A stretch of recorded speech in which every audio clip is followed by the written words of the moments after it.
And something new we're trying out, because Rockbusters... He's dead, thankfully, yes. It's gone for a bit. It's over. Crosswords. Oh, this sounds intriguing. Where'd you get the idea from?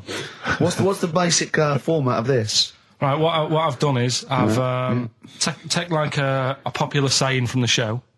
A popular what? Popular saying, something that crops up quite a lot in the show. In our show? Yeah. Yeah. First thing that sprang to mind was there's this hairy Chinese kid. Oh, classic. But more commonly, it would be something like, Carl, you're an idiot. Yeah, Carl, you idiot. Carl, you're a fool. Oh, what did you mean? You let us down again. Yeah, Carl, where have you been? Yeah, you've got a headache, have you, Carl? Yeah. You better lie down. Typical phrases like that, Yeah, sure. typical phrases like that, yeah. Carl, you're a loser. Yeah. Oh, yeah. Right. And what I've done, I've got a load of different songs and took words from the different songs and then joined them together to make There's This Hairy Chinese Kid. And then people have to email in and say what the 5 songs were. It sounds like the most complicated game ever. I'm looking forward to it. Have you heard any of this, Rick? Because I've not heard this at all. I'm not familiar with this. Well, all it is, it'd go like, Hairy Chinese Kid! And it's from sort of 4 different songs. Right. And you've got to identify the songs. Right. Wow. How many songs in this, Carl? 5. There's This Hairy Chinese Kid. Okay. Right. So... And what are the prizes for that? Are these the prizes? Yeah. All right, well, let me tell you what they are. They're not too bad, actually. We've got Live Forever, which I assume is a CD that ties in with this new film. Think of that! A well-known phrase from the show, and it's Hairy Chinese Kid. Yeah. What other... Where would you There hear is no that other radio show in the life? world. This is... Go on. If you've just tuned in, I mean, what are you thinking? Think if you've just tuned in? You're going, well-known phrase from Shaw, Hairy Chinese Kid. Oh, yeah, classic. They'll be playing that in charades this Christmas. So yeah, this is a CD that ties in with this new film Live Forever, which is all about Britpop, and so there's stuff on there from Oasis, Blur, Pulp, etc. We've also got another Red Dwarf DVD, Marion and Jeff, first series of that, excellent. That's on VHS, sadly, but never mind. And also the very best of Led Zeppelin, a 2 CD set there with all the classics on. So that's not bad prizes, actually. Carl, you've done yourself proud. We've upped it. We're getting serious now. We're playing in the bigger league. We've upped the stakes. And we want Heat Magazine not to lose touch with us just because Rockbusters is gone. Yeah. I think they're still behind us. So we've got film. You appear in a film. We've got crosswords. How is that to do with the crossword? Because I've got words and sort of cross them. Okay. Right, you don't really cross them. But, good. So words. We're playing a game called Words. Word Song. Hello and welcome to Word Song. And obviously I imagine there'll be some more great music. The Thrills, One Horse Town on XFM 104.9, Ricky Gervais, Steve Merchant and Karl Pilkington. Now, Karl Pilkington is getting ready. It's the start of a new strand in the show, a new quiz, a new competition to replace Rockbusters. Now, that's quite a tall order, but what have you done? Right, like I said, if you've only just tuned in, what it is, I've took, and I'll be taking, a well-known saying every week from the show, something that crops up a lot. First one that sprang to mind was... There's a little gay fella standing next to me in the urinal? That's next week. Okay. This week, there's this hairy Chinese kid, right? Yeah. That crops up quite a lot. Sweeping the nation. Right. So what I've done, I've got 5 songs. Yeah. And I've edited them together to make that saying. You've got words... from songs where any part of that sentence occurs to recreate it. Yeah. Now, what do they need to do? Do they need to say what the song is? Just the 5 songs? I mean, I was going to say song and artist, but if you want, just a song. So there's 5 things there, and if someone doesn't get all 5, it's still worth emailing in because we might give it to the one who's got the most, and then... Yeah.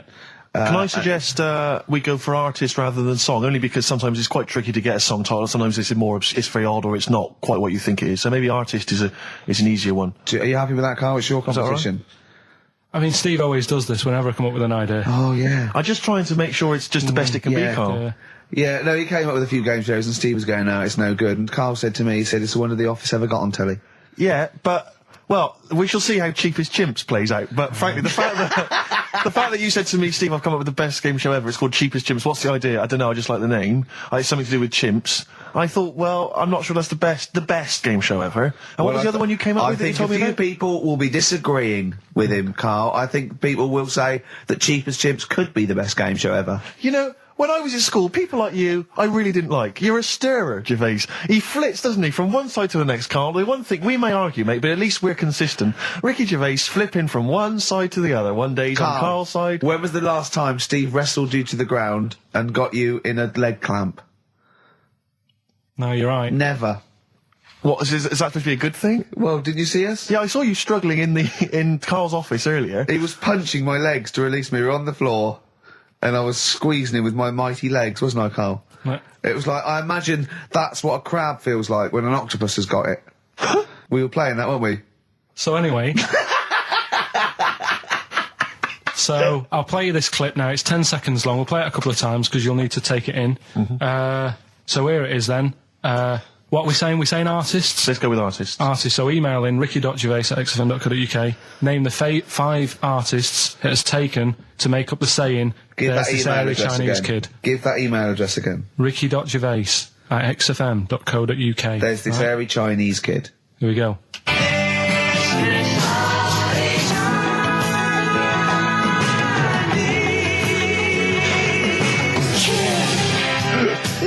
Play it again. Play it again. Here we go.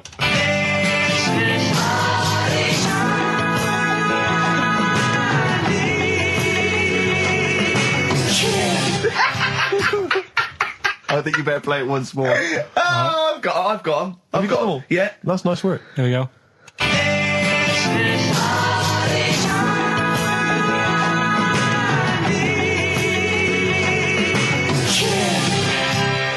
I can just remind you now that the prizes include a Red Dwarf DVD, Marion and Jeff, the first series of that on VHS, a Live Forever Britpop CD, and also the very best of Led Zeppelin. Let's play one of those actually while we're here. Brilliant rock and roll.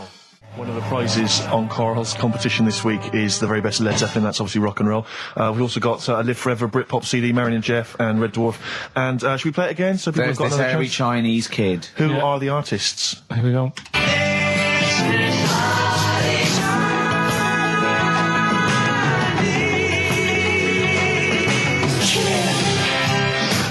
It's tricky. It's not very easy. Once more. One more.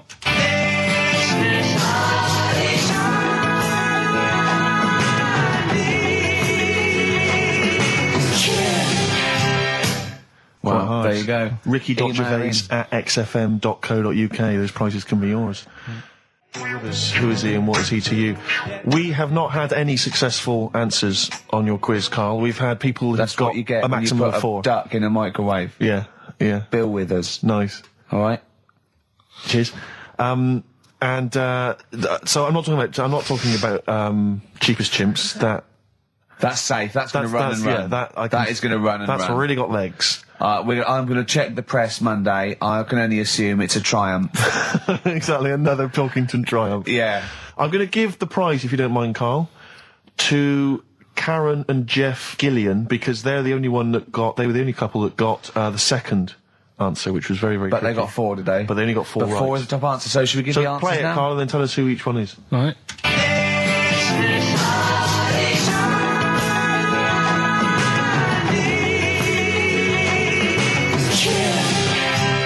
So there you go. I didn't know the second one. There's this hairy Chinese kid. So the first one, the Lars. There she goes. Right. That's George Harrison. No. That's Philip Bailey. And that's Deacon Blue. Right. So it was the Lars. Yeah. What's the second one? Strokes. That was very tricky. That is hard. George Harrison for Airy. That's all I could get. It was Ari. Ari Krishna, yeah. But Chinese, Phil Bailey. Chinese War is. Yeah. And Deacon Blue, Real Gone Kid. Real Gone Kid, yeah. There's this airy Chinese kid. Very, very hard. I love the fact that the normal bit of that, like, the normal bit is like the well-known phrase, there's this hairy Chinese kid. Yeah, exactly. Like, nothing happened there. That's normal. There's this hairy Chinese kid. As a phrase that often... In fact, you're right. We must have said that phrase 20 times today. When was the last time that was said 20 times? Never. I don't think it's ever been said anywhere. There's this hairy Chinese kid. I mean... Even in China. I don't think it's... Well, it's very rare. Definitely not said in China. The prizes they've won. The prizes they won: Red Dwarf DVD, Live Forever, the best of Britpop, Marion and Jeff on VHS, and the best of Led Zeppelin. Well done to Karen and Jeff Gillian. I've also seen no proof of this hairy Chinese kid. None whatsoever. Do you know, I think, you know, people don't want to hear about this today from us. They want to hear, you know, the new features, the songs of phrase. What songs of phrase? It's the feature we started last week, where we take clips of songs, we make up a phrase from the show. I mean, a famous phrase, last week's world famous phrase was, "There's this airy Chinese kid." Yeah. You'll remember. Yes. Well, it was called Crosswords last week, but Phil emailed in a good suggestion and said call it Songs of Phrase. Brilliant. Songs of phrase. Songs of phrase. But perfect. So are we still going with Cheapest Chimps? We're persevering with that, aren't we? Got some Cheapest Chimps lined up. We'll be doing that before 3 o'clock. Yeah. Great. Again, who else can say that? So good. So for the next 2 hours, everyone should just bury their head in the sand, ignore the world's problems, and enjoy features such as Cheapest Chimps and songs of phrase. And a bit of Shearing Braves. Oh, class. Trying to stop suddenly in Italy. TB. Turin Brakes. It's like a rockbuster, Carl. They were the good old days. I know, yeah. Painkiller on XFM 104.9. But look, Rockbusters is gone. Forget Rockbusters. Long live Songs of Phrase. Over to you, Carl. All right, well... You know, Rockbusters was one of the things they were protesting about last time. that was why I just had to listen to them. They just kept stopping me in the street as I was trying to get to the tube. You've got to stop Rockbusters, it's run out of steam, they said, and I'm glad. Yeah. That's why they always do it on a Saturday. Yeah. They make their way to Leicester Square for 3 o'clock. Yeah. Right. Songs of Phrase. What it is... Songs of Phrase. We take a phrase from the show. Last week, it was, "There's this airy Chinese kid," right? Today, we're going back to the good old line of, you never see an old man eating a Twix. Sure. Right? How long is that? No, you'll never see an old man eating a Twix. You'll never see an old man eating a Twix. It's not as many as you think, though. It's not that many. Well, how is it not that many? Right, well, first of all, anyway, don't worry about that. I think there's about 5, I think. Hang on a minute. Oh, God. Why do we leave him alone to do this, I don't understand. Do you know what I mean? It's like, I'll tell you what, we were flying there. 6 different songs. 6 different songs. That's a lot to get, Carl. But what happened is, I couldn't find a song with Twix, so we've changed the chocolate. Oh, this is rubbish. We're not doing it. We're not doing it. No, you've got to be punished. We're not doing this. Do it next no, week. you'll like it. No, shut up, Carl. No, just no. We're He's not put a doing lot of effort in. So what? You're right. He's got to do it right. He's got to do it right. No. There's too many. We said too many. It's not. He's changed the thing. It's not a one-off phrase. It's ridiculous. No, it's absolutely pointless. Rick, if only his parents had spoken like that to him sometimes in the past, maybe we wouldn't be having this discussion You're not doing it. Come on. No. We're not doing it, Steve. What do you think? I'll tell you, we've got the prizes, but I'm not even going to bother giving. I'm not even going to bother. I think we'll just share them out amongst homeless. Absolutely. No. There's troubles in the world, and I'm not going to let you faff around doing nonsense like that. It's ridiculous. Well, let's do it for this week. Let's play a beautiful song. What do you think? I'd love to hear a great song. Yeah, the times they are changing. We've said that. Look at Mother Nature on the run. Look at Mother Nature on the run, Steve. Yeah. Play it. So we're not doing... No.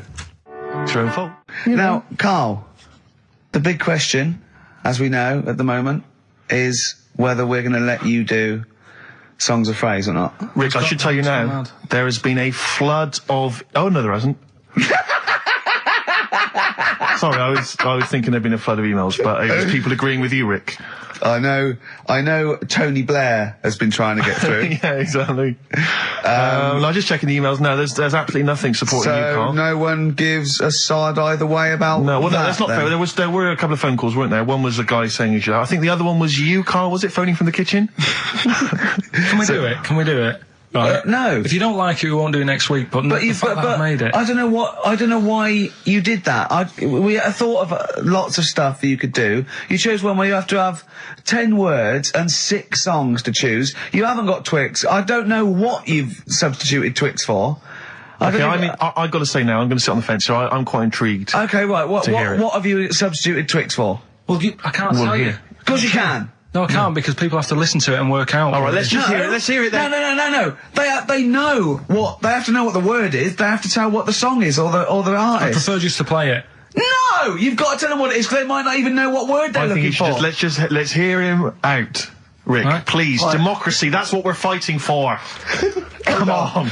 Right, you turn them up. Right, okay, I'll put the earphones on. Go on then. Right. Okay, so hang on. The phrase originally was you never see an old man eating a Twix. Right, and we're trying to identify a number of songs which you've used to make up that phrase. And you email in xfm.co.uk/Ricky with as many as you can get, and whoever gets the most right can win. It's so complicated. This is so complicated. Right, here we go. I'm baffled by the email address. I couldn't figure that out. What's the email address again? xfm.co.uk/Ricky.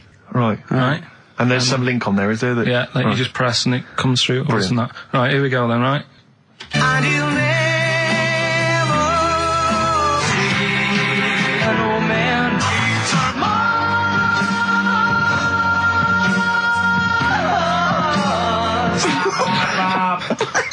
Well, I missed a little bit at the end. Let's hear it again. Mars, ba ba ba. Let's hear it again. And you'll never see an old man turn ba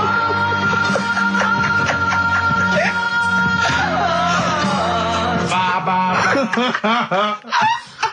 Oh, no. Oh, God. Okay. Right, we'd say the prizes, Steve. Right, so how many songs were there? Do we know? I think there was 6. You think there was 6? And you'll never see an old man eat. It might be 5. 5 or 6? Yeah. Anyway, well, email in the answers and how many there were, and you might be in with a chance of winning on DVD the original series of Citizen Smith with Robert Lindsay. That was good. Paul Whitehouse's Happiness, the first series of that on DVD. We've also got a couple of CDs here. The Best of Britpop, Live Forever, Oasis, Blur, Radiohead, and all the rest of them on there. Right. Supergrass's current album as well. That's all I right. think it's a current album. Yeah, it is. And Okay. less convinced by this one.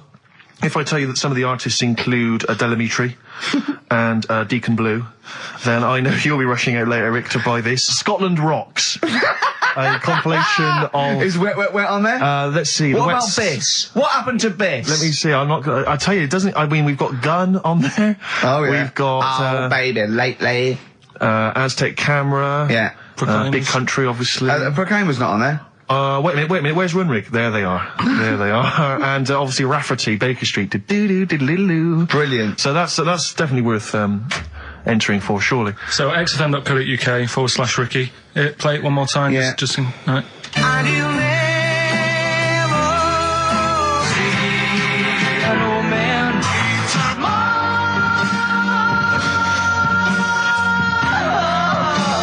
ba ba ba.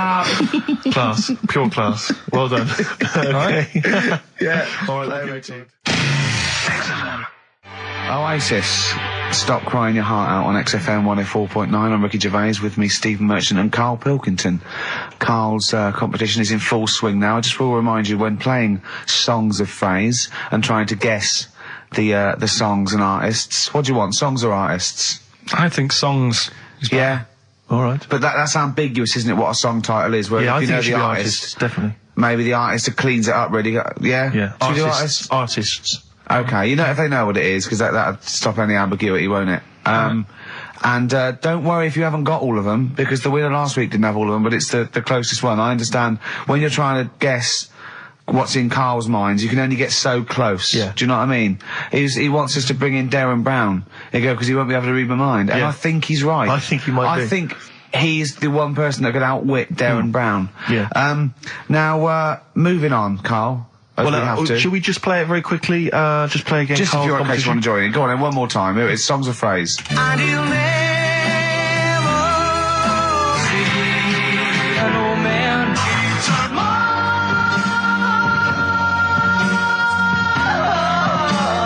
ba ba ba.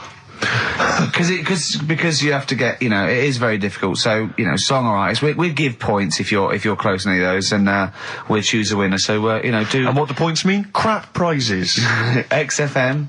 xfm.co.uk slash Ricky. We're running out of time. We've got like 5 minutes left. Winner for Songs of Phrase. All right, give us the answers. Right. We did this at the start. We haven't even got time for the film thing today. Oh. But we'll do that next week. Songs of Phrase. It was a phrase you never see an old man eating a Twix. I love the fact that we haven't got time. Like, we've had such important stuff, and it's been so jam-packed and interesting. Not that it's been drivel with gaps we could have filled much better. Yeah. Don't look at it like that, like, What, with his film quiz? Come on.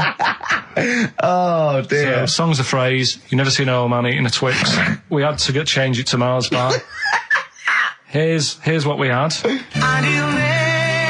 and the Pacemakers. Echo and the Bunnymen.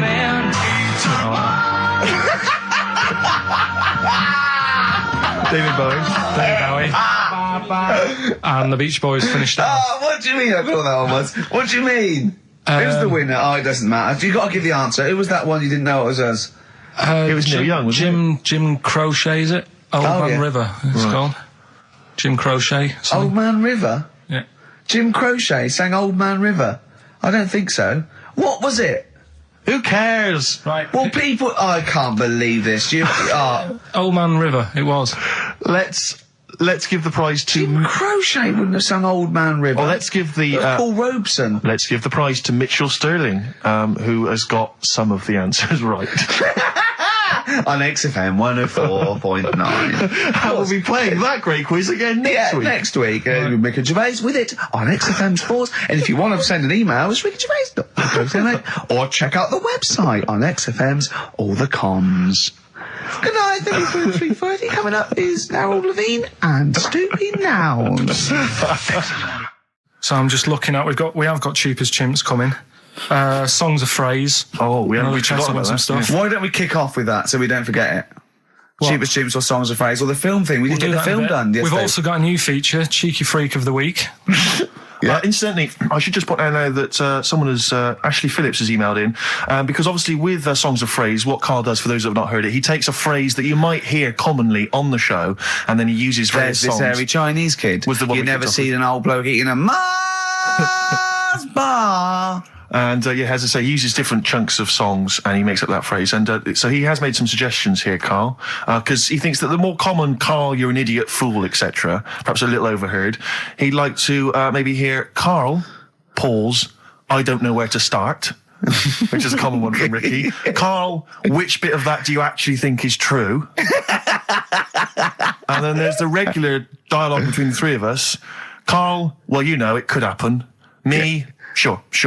Ricky, no, Carl, it could never happen. Not now, not ever. You're an idiot, play a record. So maybe some of those you could use next time. Well, will we get it going then for today? Yeah. This week we're, do you remember the story about my auntie having wind for 5 minutes? Yeah? Your auntie, was it your Auntie Nora? Auntie Nora. She was on a lot of medication and stuff. Sure. And I think that's a side effect comes with it. So, she had wind for 5 minutes. So I thought we'd dig that one out. Okay. Classic line. Me auntie had wind for 5 minutes. Okay. So I've got loads of songs here. How many is that? Me auntie had wind for 5 minutes. 7 tracks. Oh, that's tricky. Why do you learn? Okay, so you need to identify, if you can be bothered, the artists. Yeah, that's what we're after, isn't it? All right. Okay. Let's go. My auntie had wind.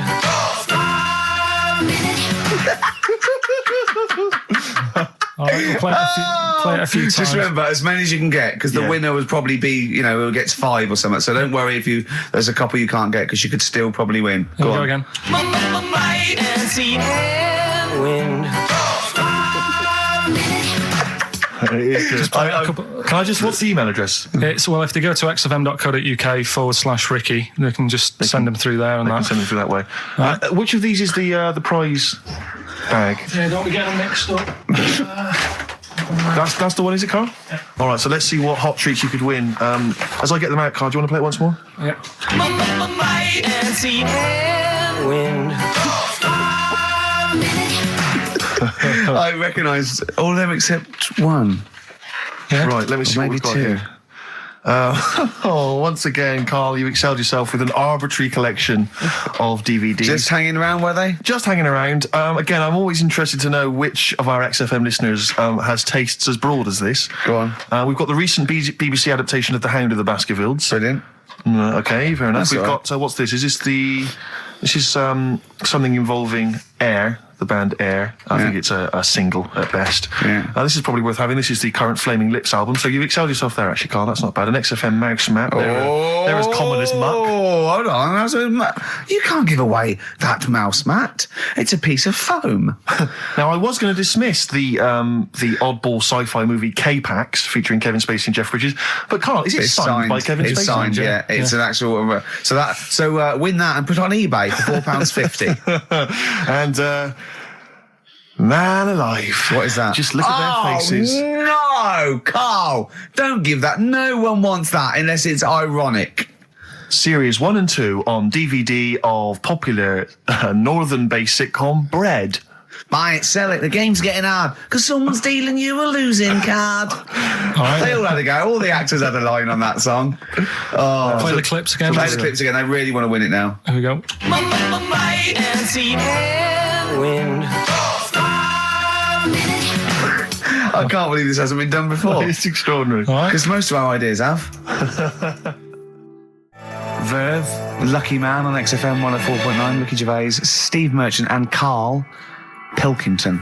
The emails, I should point out, aren't flooding in on the Nobody competition. always takes time when they go through the website. Does it? Yeah.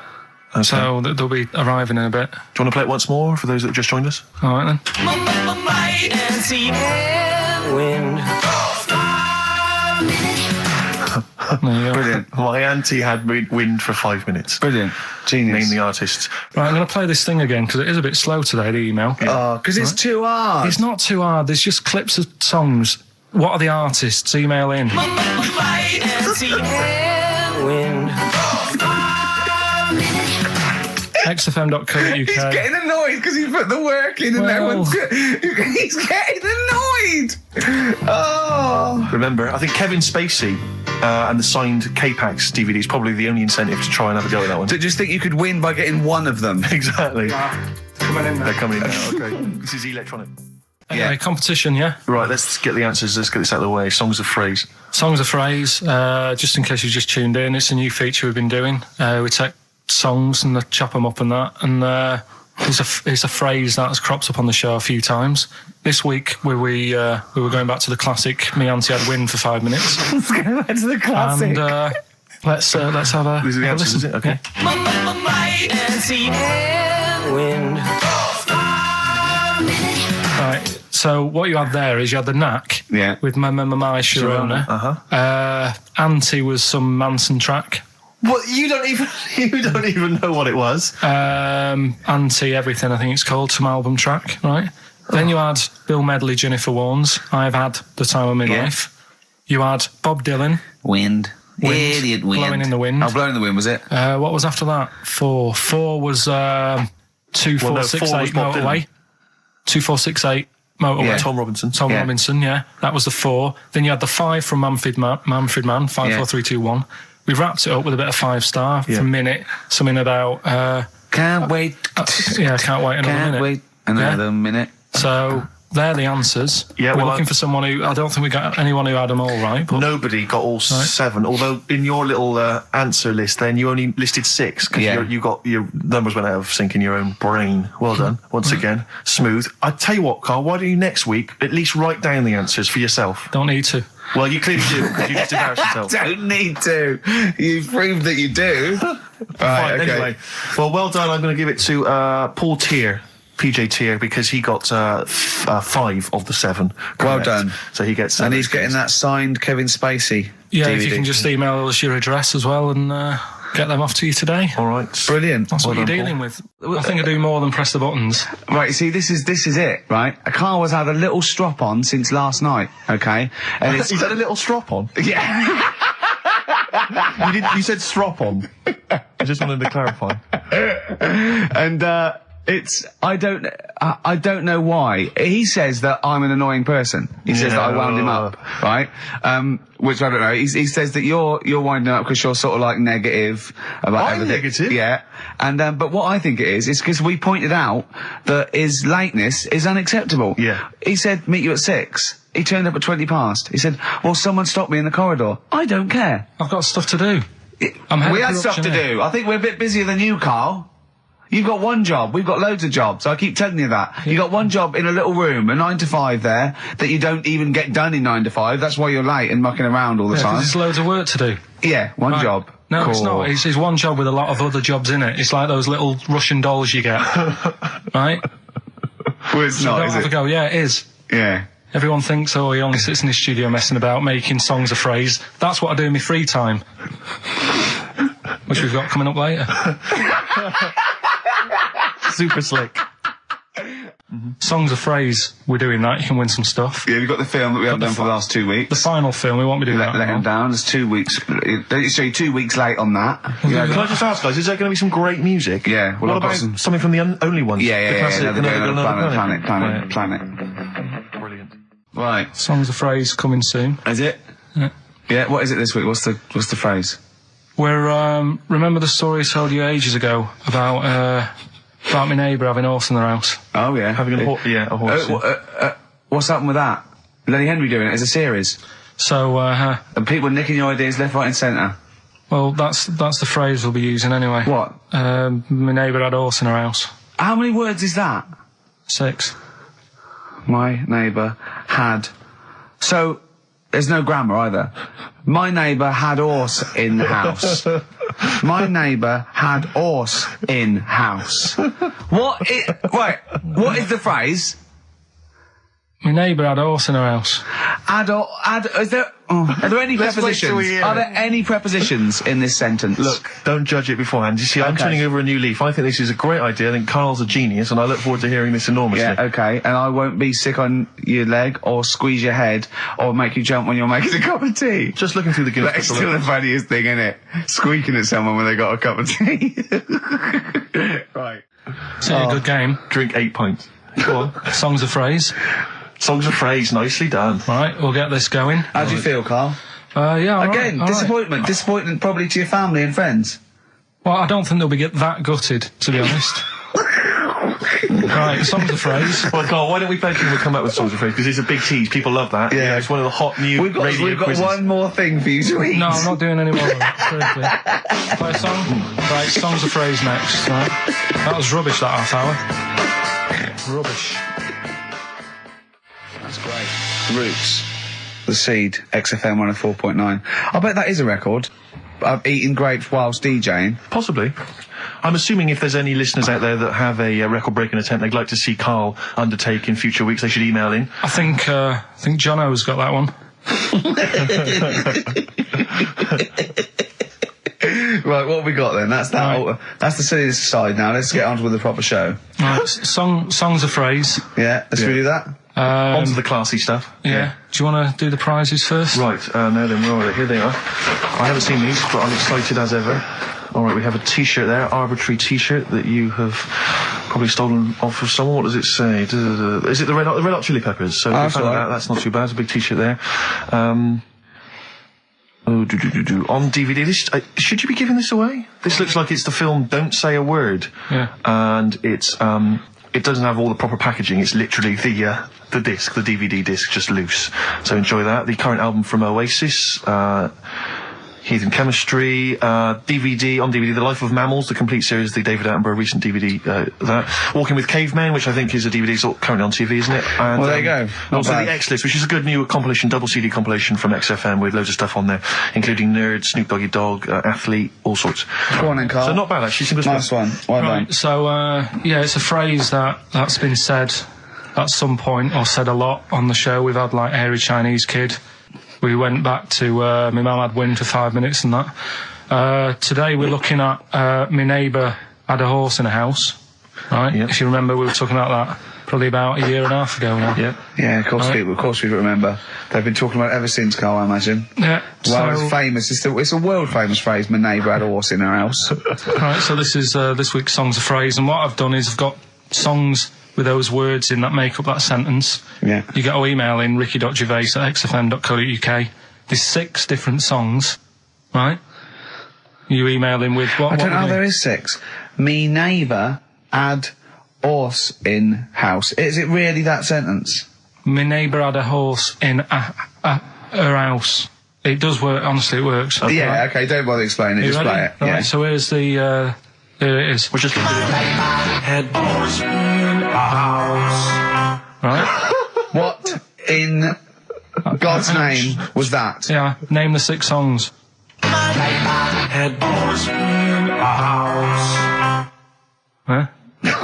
Are we naming the artists or the songs? Either. Artists. Anyone who gets anything can get a prize. What's Jeez. more, Carl? Artists, here we go. Headboards in a house. That's tricky, Carl. That's very hard. Once more. Headboards in a house. Email in ricky.gervais@xfm.co.uk. I'll give it Another letdown. Another letdown. It's brilliant, this. No. How can you just say that after I've just been stuffing grapes in my face and that? Well, you failed. You didn't get one burger in, right? Even when you tried to chop it up, there's 3, right? So that's it. Well, Steve, out of the goodness of his heart, went to McDonald's. Okay, I got some grapes. At 62. That's got nothing to do with this, though. This is my game show here. Bob Holness didn't say, yeah, Blockbusters is good, but I never see him eating grapes. So this is a different thing. Forget that. Right? Here's the clips again. Here's the clips. Headboards in a house. Oh, you know I said I was going to turn over a new leaf and not criticise your ideas? I think it's the end of this one, mate. Oh, he's done it again. It's atrocious. Ricky.gervais@xfm.co.uk if you've got any idea. So ungrateful. Right, songs of phrase. Just give it a couple more plays. Just email in. We'll pick a winner soon. Ricky.gervais@xfm.co.uk. Well, this is rubbish this week. No one knows it because it's rubbish. Steve was right. Headboards in a house. There's 6 songs there, so if you know what they are, just That's the end of that, I think. That's the end of Songs of Phrase. email in. I think. We've got Headboards none there. No. house. That's the last week for that. That is Okay, well, rubbish. why don't you give us some monkey news? Is it monkey news time? Come on, Monkey News. We'll play a song and we'll... No, No, do let's play a Monkey song, News. let's play a song. Oh, it's a great track. Cheer up, Carl. Is it new? Is this Waiting for an Alibi with Thin Lizzy. What year was Doesn't have it to be new. It's brilliant. What year was it out? Oh, Einstein wasn't new when he came up with the greatest theory ever. Oh, hold on. Hey, hold on. You're not new. You're not new. You know, we should give the prizes away. Yeah, well, Carl. this has been dreadful. This thing. We started off well with him trying to force burgers in his mouth, and then he come up with this tapped. I mean, this is the end of this because it's. I mean, it was shoddy to start with. No little duo couple. Well, this is not only. Well, I'm just saying, this is what I was saying in the pub yesterday when you try to be sick on my leg. I was saying, come up with new ideas if you don't like them, but you diss them on air. well, it's just disappointing, isn't it? And Right. What's that? I was disappointed when I was choking before. We were disappointed as well. Yeah, you didn't try. You didn't try with the grapes. You were just like Right. chewing on that. You meant to just throw them in and swallow them. Songs of phrase. It was 6 songs. It sounded like this. Boring. Headboards in a house. Right, what are they? Just give you 6 answers. songs there. We had Lionel Richie, My Destiny, for my.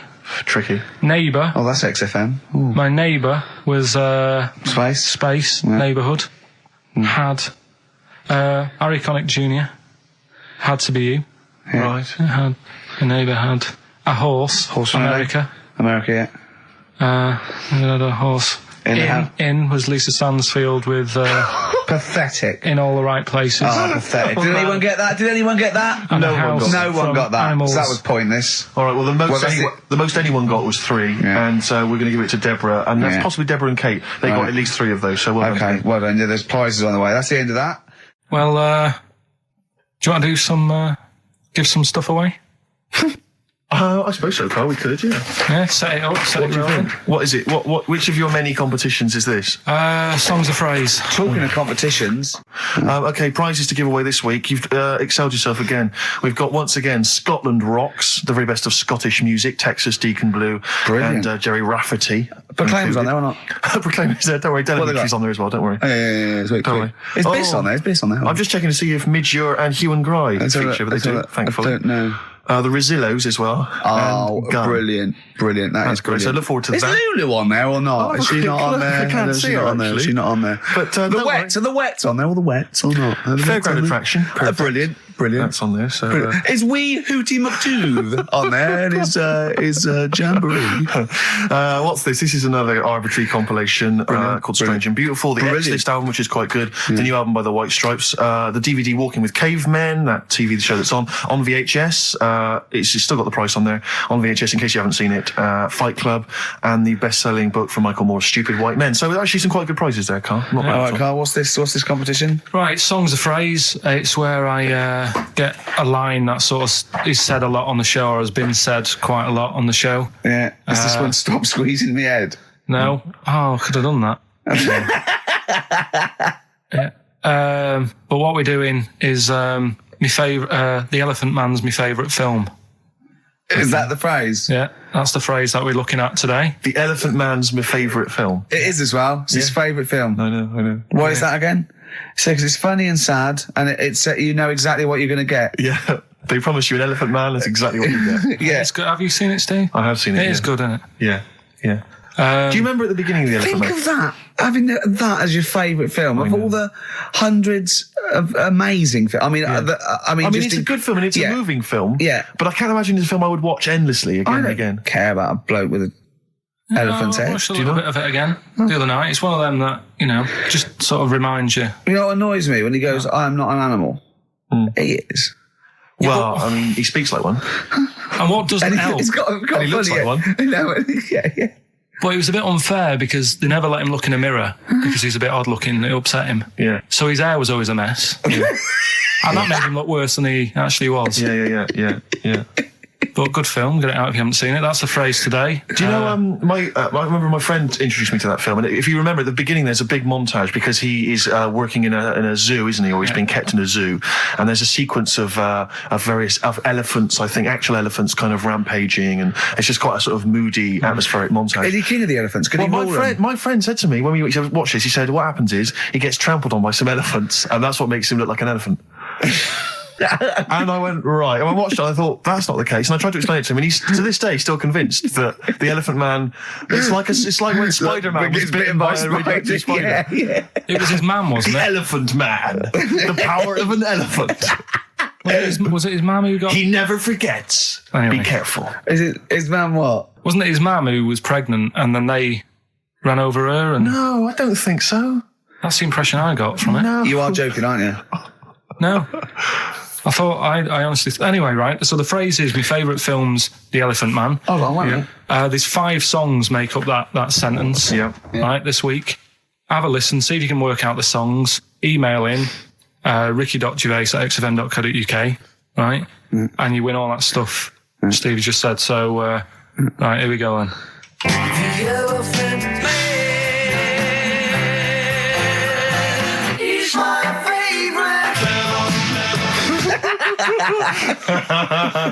That was nicely done. Genius. Right. Let's hear it again. Here we go. The Elephant Man. He's my favorite. 5 songs there. The Elephant Man not is so hard, this my one, which is favourite good. film. Well, I thought we'd make it a bit easier. Make it a bit easier. Yeah. All right. Just one more. The Elephant Man. He's my favorite. Email only, ricky.gervais@xfm.co.uk. Brilliant. A bit of hip-hop hooray, a bit of a rap classic. Although you may not have heard it before. Have we got the results of the quiz, Carl? Yeah, I'll just play it one more time. It was Songs of Phrase. Is this the last time we're doing this? Oh, I thought so. I thought it worked better this week because it was actually doable. Yeah. I think that makes a difference, Carl. We haven't done Carl's an idiot, yeah? Carl, you're an idiot, have we? Oh, well, that's a reason to keep it. Maybe we can end with that one when you come back. Right, well, the 5 songs that made up this little thing here was Mr. E's Beautiful Blues, Eels, Innocent Man, Billy Joel, You're My Favourite Waste of Time, Owen Paul, Brilliant. Bohemian Rhapsody, Queen, Brilliant. Girls on Film, Duran Duran. It sounded like this. The Elephant Man. He's my favorite. There you go. The Elephant Man is my favourite film. Hang on, was Bohemian Rhapsody in there? Yeah, it is. It is. Oh, right, yeah. Right. Well, we're going to give that to Piley. He just calls himself Piley. Ian Pyle. Good work, Piley. What's happened to Anders? Well, I was just going to say, actually, we've not had correspondence from Richard Dickie Anders for some time. The Dickmeister General with his naughty, insulting ways. Yeah, Anderson used to email regularly. Anders, get on your computer. Get in touch, mate. What do you think of the show? Hold on, though. To be fair, he was listening when we were pretty shoddy. If he's listened to the last 3 weeks, I think we're owed a little apology from you, Dickster. Exactly. Absolutely. Listen, Piley, we want to send you all those goodies, including Scottish rock, but we don't have your address, so email in your address and we can send it off to you. All right? Yeah. More adverts? Yeah. Listen, we're doing Songs of Phrase today because Rockbusters has gone. What Songs of Phrase again? I can't remember. I think I've blanked it out. Yeah. When we do something that's been said a few times on the show. Right. It's been said a few times. I'm scared of Andrew Phillips. I need my job on it. Go on, sorry, you were speaking, Carl. So we take a phrase from the show, right, and just get songs, like the words from the songs, edit them together so something it's like that phrase. Yeah, something like that. Yeah, okay. Yeah, no, just go on. Sorry, go on, Carl. Come on. So are we doing it? Sorry, so what's the phrase you've come up with? Phrase is no more Cheeky Freak of the Week. No more Cheeky Freak of the Week. Is there not? We're not having that anymore. Well, no, because it's offensive, and if we're worried about offending people, to talk about people with disabilities, that's like conjoined what twins and women who are born with deformed legs, and you call them dog woman. So you know, you've got to be careful. You've already insulted Christ. Let's not do disability. Let's do Songs of Phrase, shall we? Cheeky Freak of the Week was never out to offend anyone. No, it was to make you realise how we don't try and offend people. We try and entertain them. Right. Do you know the funny thing is? Right. You're saying about being cruel about people and stuff. It goes on all the time. On the news the other night, do you know those Siamese twins that didn't make it through the operation? Yes, yeah. Right? And this is why I'm stopping it, because I don't want people to think we're having a go at disabled people and stuff. Right? On the news, right? Yes. Before that operation, the doctors said, we're going to try and sort this out. All the doctors are going to get their heads together. Is that a good phrase to use? Yeah. Yeah. See what I'm saying? Carl, play a record. No, I'm just... Are you offended, Rick? Are you offended, Ricky Gervais? You're the one that's Yeah, but I'm saying, we're not out to offend anyone, yet it's always going on. People are always having a go. Please don't bring it down. Play a record. No. I hate him. Darkness. Growing on me. You love the Darkness, don't you? Yeah. I was lucky enough to see them. They were doing a album as well. thing. People told me it's a bit too jokey or a bit too tongue-in-cheek, but it isn't really. If you don't know that, it sounds great. It just sounds like sort of retro 70s rock. It's great. I think brilliant. It's nice to have rock back. I think you'll agree. Big time. Yeah. High five, man. High five. Yeah. Sweet. Sweet, mate. Sweet. Songs of Phrase. It's the mighty return of Songs of Phrase. No one has requested that. It's not due to public applause. A lot of people have requested some swearing. They have indeed. But we had a lot of emails for that. But go on, Carl. And remind us again what exactly Songs of Phrase is and why we should care. It's just a phrase that we take from the show, make up by taking words out of a song, edited it together. Right? The phrase that we're doing is no more Cheeky Freak of the Week. No more Cheeky Freak of the Week. It sounds like this. No more Cheeky Freak of the Week. Right, so... No, that's nigh on impossible. Play again. You got to email in with all the songs that you can hear there. Right? I think there's 5 songs. And we just want the names of the songs? Yeah, that'll do. Okay. All right. So we just hear it again? No more Cheeky Freak of the Week. All right. Yeah, it is good. It's probably one of the best you've done. It's very tricky, though. That's not too tricky. Play it again.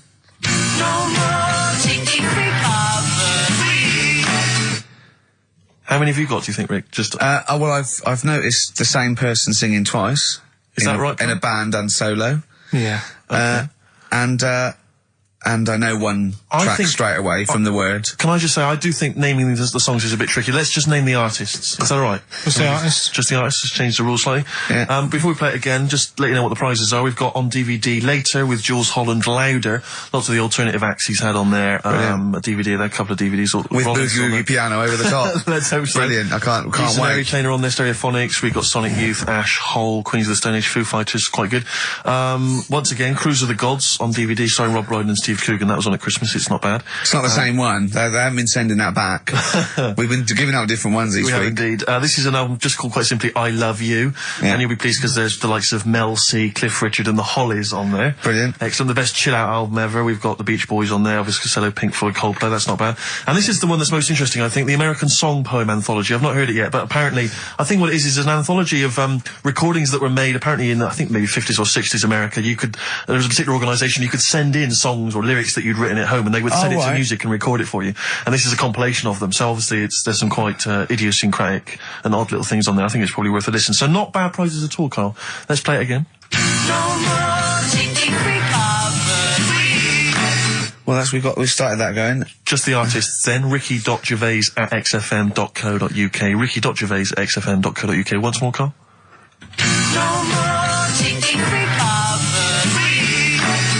See, it's great. Yeah, not bad at all. A little bit of Elbow. Nice to hear that again. This is the one Red. XFM 104.9, Ricky Gervais. Sure. Elbow and Red. Good tune. The old Spanish archer. Alright? Yeah, Elbow. Oh, sorry, you've lost me. I wasn't listening. Elbow. Alright. Sony award-winning from Ricky Gervais. Well, we're not allowed to do anything. Sure, a bit more. Andrew likes those sort of things. Rick, I can tell you now that the answers to songs of phrase are quite literally dribbling in. I think there's 2, maybe 3 answers so far. So very excited about that. And we just had an email from Dan. He says, my Mrs. Lynn is pregnant and is 8 days overdue. Carl, could you offer any words of encouragement to coax the baby down the birth canal? I've sat Lynn only inches away from the speaker to allow optimum audio transfer to the uterus. What would you say to that child there, just to lure it out to the wide world, Carl? I wouldn't rush out, to be honest. Right. It's not good, is it? Out here. Sure. And I don't really want to talk about kids either, because Suzanne's mate's just had one and now she wants one. Oh, God. Yeah. Please never bring a child into the world, Carl. Promise us that. They just bore me. Have you seen, there's loads of people in the office who have got them now and they've all got baby pictures everywhere and they're all like, isn't it nice looking? And it's like, no, it's not. They all look the same. Do you know what I mean? All like Mel Smith. Don't they? But it's that theory, actually, right? Do you know how I've said before about babies, right? But like little old people. Yeah. There was, no. Another of the great theories. No, the fact that, you're born and you sort of, you got no teeth, you got a little bald head, you can't control your bodily functions and that. Sure. Then you get to like... Sorry, you're describing yourself? Yeah, I was saying, you've got a dangerous ground, I'm just saying, that's how you're born. Yeah. Then you get to about 70 or whatever. Yeah. All that starts to happen again, doesn't it? Right. Yeah. Now, there was a story in America about, just backing this up again, 70-year-old fella. 70-year-old fella, okay. Little bald head. Yeah. Right? Probably no teeth and that. Probably, yeah. Nappy and that, right? Yeah, probably, yeah. Goes into... Not 70-year-olds, but pop the old nappy on your 70th birthday, take your teeth out. Goes into an off-licence to get some beer. Doesn't get served because they didn't think he was old enough. Right. Okay. Right, okay. Wait. Carl's back. Wait a minute, No, sorry. okay. So they thought he was a giant baby that had walked into an off-licence. Weird, isn't it? Steve, forget it. Carl, please. I need Carl to answer. No, that's the story, but it's weird, isn't it? That's what I'm saying, it just backed up The my guy answer. in an off-licence thought that a giant baby had waddled A into an 70-year-old wrinkled baby in an overcoat, sucking Werther's Original, smoking a pipe and going, I can't believe it, the price is not the same as they were, right? Was a small child. Well, Yeah, weird, isn't it? Play a record, you're an idiot. well, what's happening with Songs of Phrase? Forget it. Forget it, no, who cares? as I say, the answers are dribbling in, and Can we run this radio station for a week? Yeah, but the thing is, if we genuinely wanted to do a good job at that, we'd have to fire ourselves straight away. No, do you know what I mean, though? Just to sort out the playlist, let DJs, you know what I mean? Sort out what can be said and what can't. Just for 1 week. Yeah, see if we can give it a bit of, shall we? What would you do? I don't know, does the phrase pissing in the wind mean anything to you? Well, I know, yeah. Well, are we going to even meet this week? Because it's, we've wasted time pre-recording stuff that we can't put out. I don't know if it's worth... He's still on that. He is still on it. I mean, to be honest, I've let it go, but he's still on it. What else is on the list? What list? On the list, I said to you yesterday, let's sit down and have a chat. I threw that away. I thought it was just a piece of crap. You can't say crap. You're saying... You should have bleeped that. I know, why don't you bleep that? Why don't we pre-record the whole show, then we only have to come in once? What do you think of that, Carl? Carl. Whatever. Carl. Steve, what are you doing with I Songs seriously of think Praise? if we put out last week's show, would anyone notice? Carl. Play a record. He's driving me mad now, Carl. Carl. Seriously, he's driving me mad. Carl. Press the button. Please. Carl. I'm sick of it. Carl.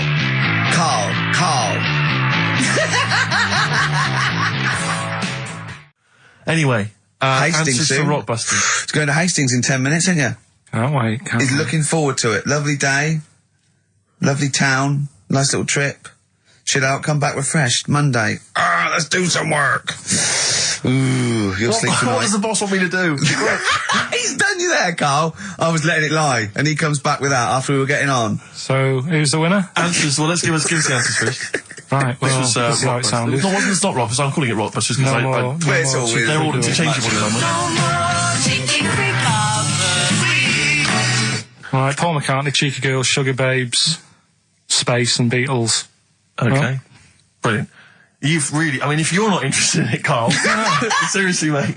Anyway, we're going to give the prizes, which were pretty good this week, to James Waters from Colchester. Well done to him. He's got them pretty much right. Where's Dickie Anderson? Not heard from Dickie Anders for a long, long Because time. I wanted to, if there's one show I'd wanted to hear, it's this one. Because we've pulled out some of the stops now, haven't we? He's excited because he's going away, so he's putting an extra bit of, Come on, let's play a record. Let's play a tune, then let's come out with Monkey News. Can we have some Monkey News to end with? He's excited. Right, bit of Songs of Phrase next then, yeah? Do you reckon? Really? What's that one? Play in a minute. Right. Well, we got Songs of Phrase, Right, haven't we? Songs of Phrase then. Okay, let's just have a look at the prizes. Just remind us again what exactly Songs of Phrase is, because I know a lot of people put it out of their mind week by week. It's a phrase that's, been said on the show a few times, right? Oh, but you remember classics, like, what was? We've had Hairy Chinese Kid. Yeah, there's this hairy Chinese kid. Stop squeezing my head. Carl, you're an idiot. Carl, you're an idiot. Some classic phrases. Classic phrases. And so you use various old-time songs and you put them all together and that spells out the phrase. Before we play that, let me tell you now, you can win. Look forward to this. What's this? The new album from the Star Spangles. That's called Bazooka. Is that out, is it? Never heard. Where's Bazooka in? Never heard of them. The best summer holiday album in the world ever. You've got the treats on there include the Fast Food Rockers and Laz Ketchup. Yeah. I'm waiting for their second single, because I don't know what that's going to be about. Sure. Is it going to be a bit more fast food? Maybe like Pret a Manger? Yeah. Yeah, lovely. This is very good. Yeah, 2-disc set, the best of David Bowie. Inspiral Carpets, the best of them. Still don't know how they string that over 3 CDs. No idea.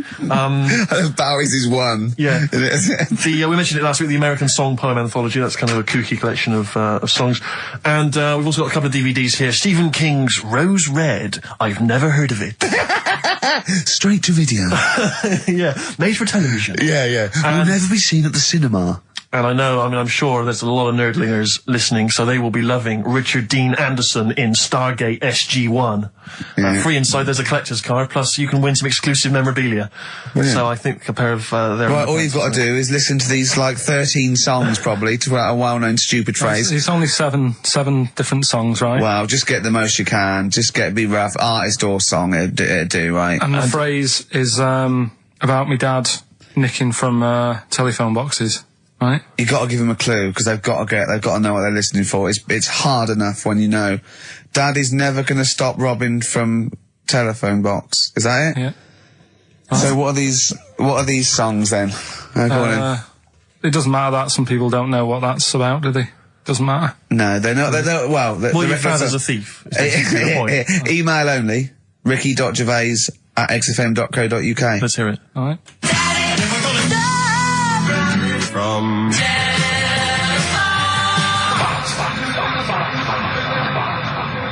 All right. Also not grammatically correct. No. So it's Daddy never gonna stop robbing from telephone box. Rubbish. Unbelievable. Play it again. I think we just need the song. That's all we're after. Yeah, just the songs. All right. From...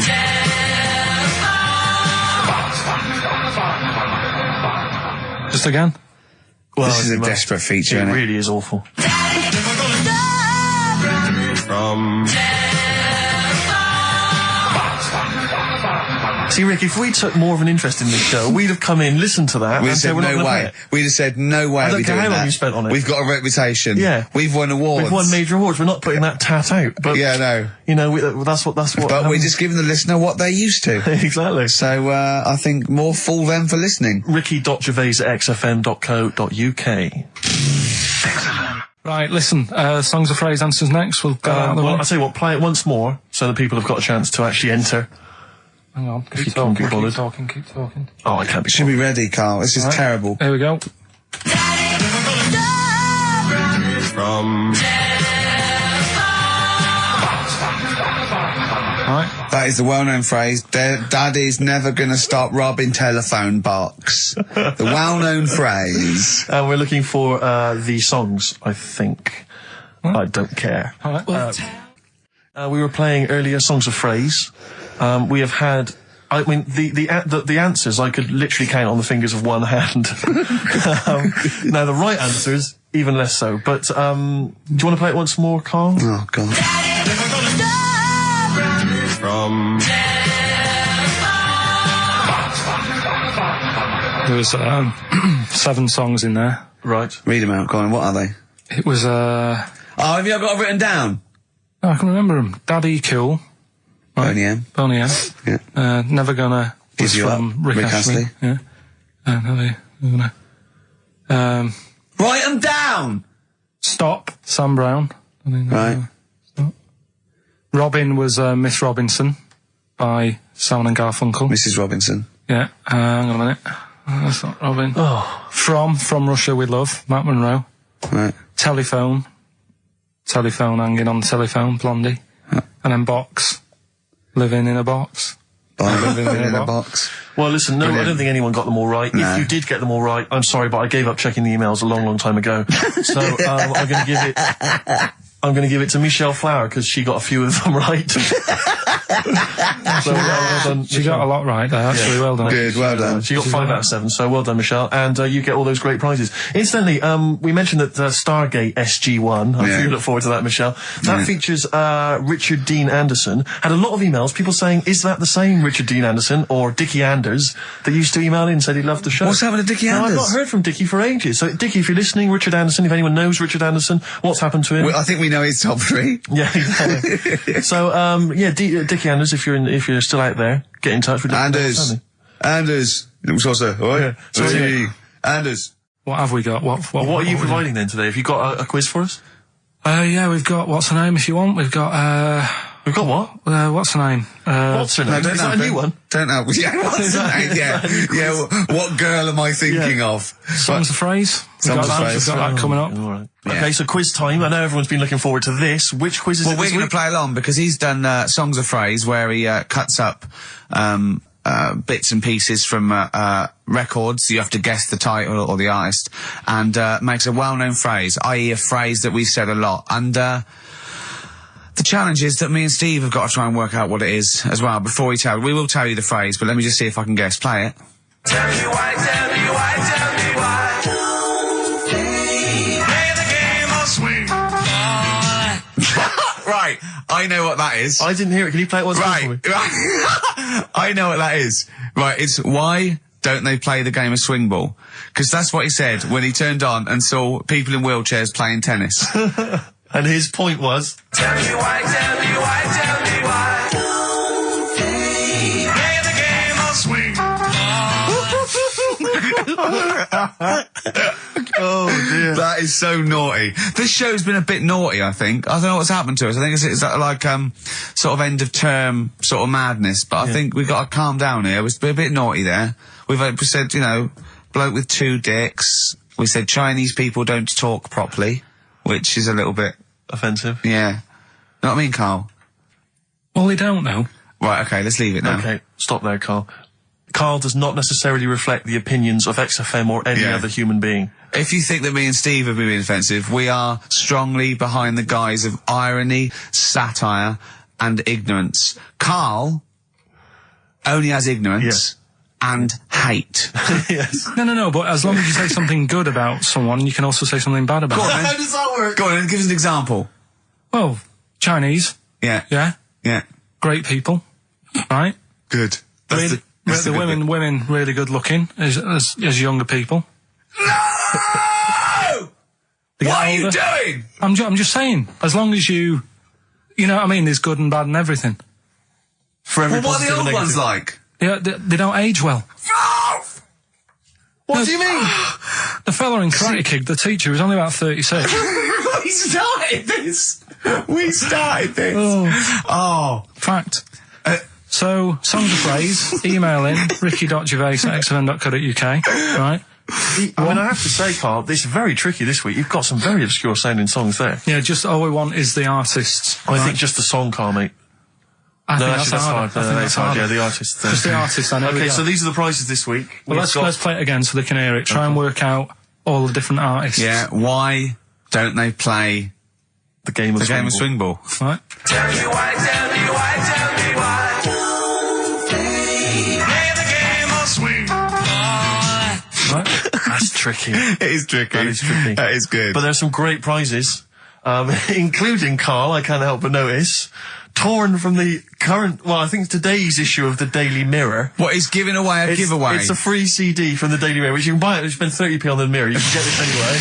But it's still in the piece of plastic that it came in. I love just that. ripped. Anyway, there are some other treats. Oh, you'll be loving getting that through the door.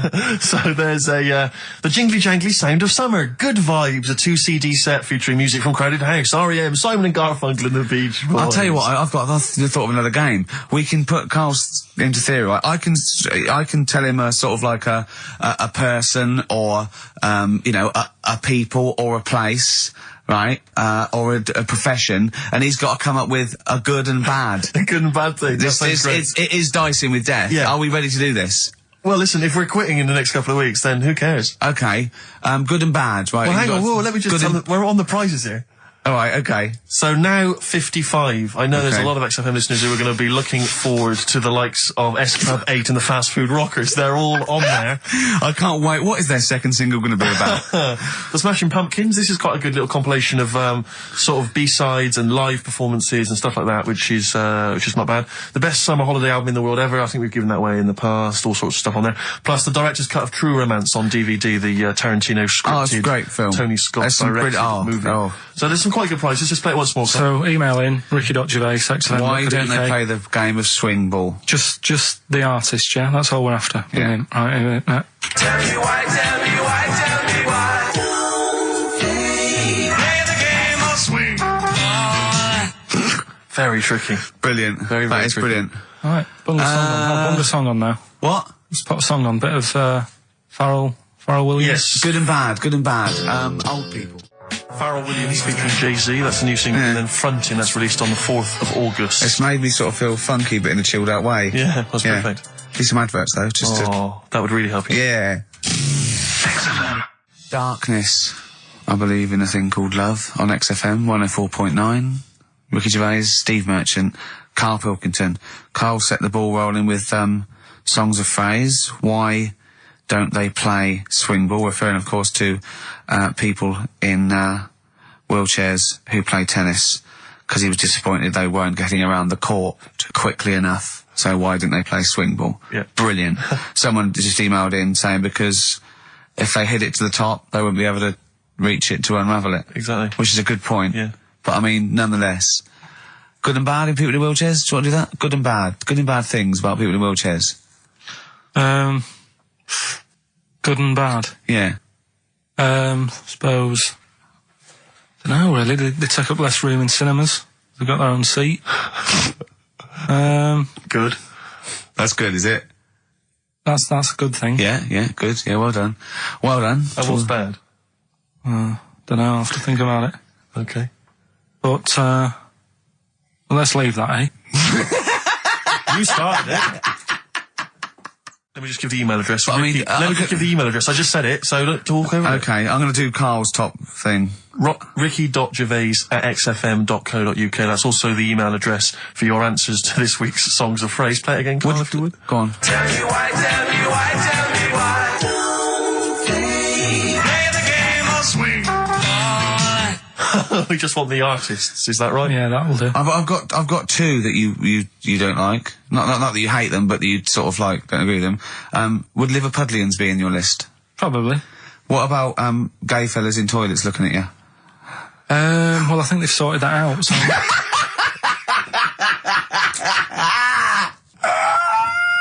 One of the prizes this week in Carl's goodie bag features this song. Play it, Carl. It's the Monkeys. Pleasant Valley Sunday. God.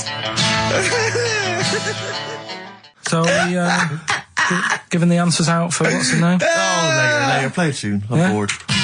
Bit of Snoop Dogg. Oh, play Snoop Doggy Dogg from 1993. And What's My Name? Long time ago. It was indeed. 10 years ago. XFM 104.9, Ricky Gervais, Steve Merchant, Karl Pilkington. Songs of Phrase. We've had very, very few entries. I really think people aren't interested. They really have just given up. I mean, seriously, Carl. That's the one thing you contributed to this show, Carl. And it's the weak link, I think. Missing link. In the chain. The missing link. Oh, do you reckon there is one, Carl? Do you reckon they'll ever find the missing link? Wandering around Manchester. Wait a minute, Carl. The stats then. Let's have the answers, if we can. Right, it was Well, specials. Play it once more. Alright. Tell me why, tell me why, tell me why. Special. Yep. Jermaine Jackson. The game of swing. Right, it was Play the Game of Love. I think that was Wayne Fontana and the Mindbenders. Right, you think, but you're not sure. Louis Armstrong was the Don't Mean a Thing if it ain't got that swing. Mm-hmm. Yeah.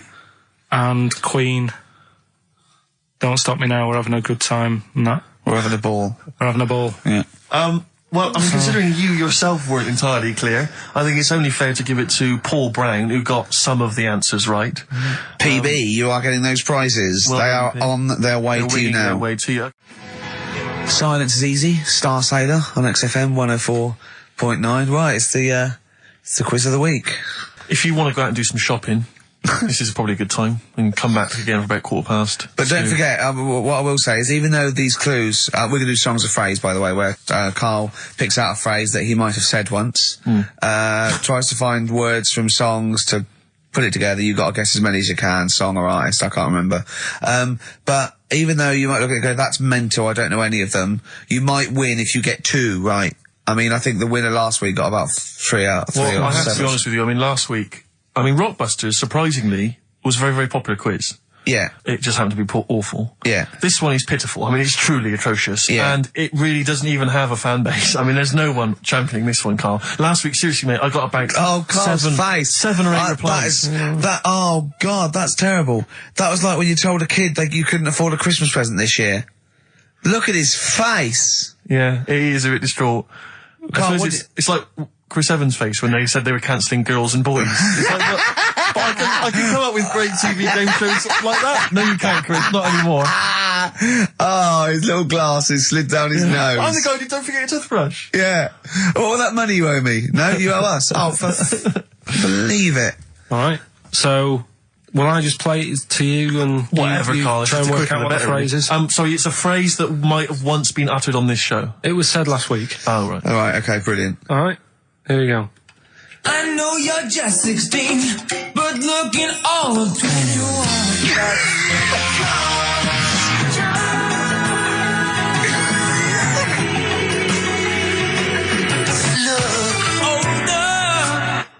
Right, I can't hear right. it. I know what that is. That's ridiculous. What was right? it? What it is it's something like, right, you're only 16, but you look 26, and the Chinese look older than they are or something, because he said that the Chinese don't age well. That is mental, Carl. It's the most convoluted, ridiculous, racist piece of material ever to be uttered on radio. Play it again.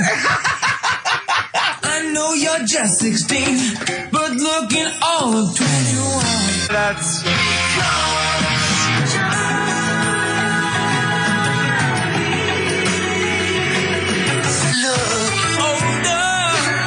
Okay, you're just 16 and looking all 21. That's because the Chinese look older.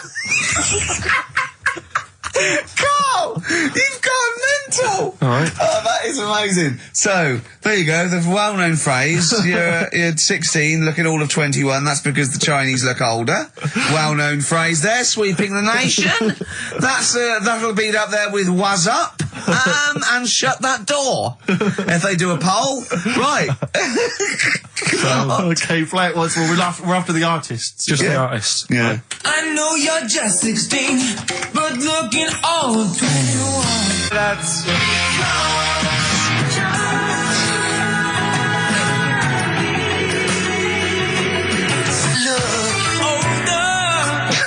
Unbelievable. All right, let me tell you what the prizes are. We've got, I assume this is the new album from Mower. Everyone's going crazy for Mower. I've not heard people stop talking about Mower. But there it is. We got the new album from the Webb Brothers, which might be quite good. The Polyphonic Spree album, the best dance album in the world ever, which is ideal perhaps if you're having a barbecue and you've got lots of 8-year-old children coming. The Polyphonic Spree, I look at them and I think, well, you know, you're a pretty good band, but if that album sounds like $1 million, you're going to make that 40 quid each. I know, it's extraordinary. I mean... They're the sort of indie equivalent of the So Solid crew. Yeah, you're not going to make any money. The manager's getting 20%. Exactly, yeah. And also on DVD, Red Dwarf Series 1. So, some absolutely barnstorming places. And if you can identify what artist to use in this well-known racist phrase, that's because the Chinese look older. Play it once more, Carl. One more time. I know you're just 16, but looking all 21. That's...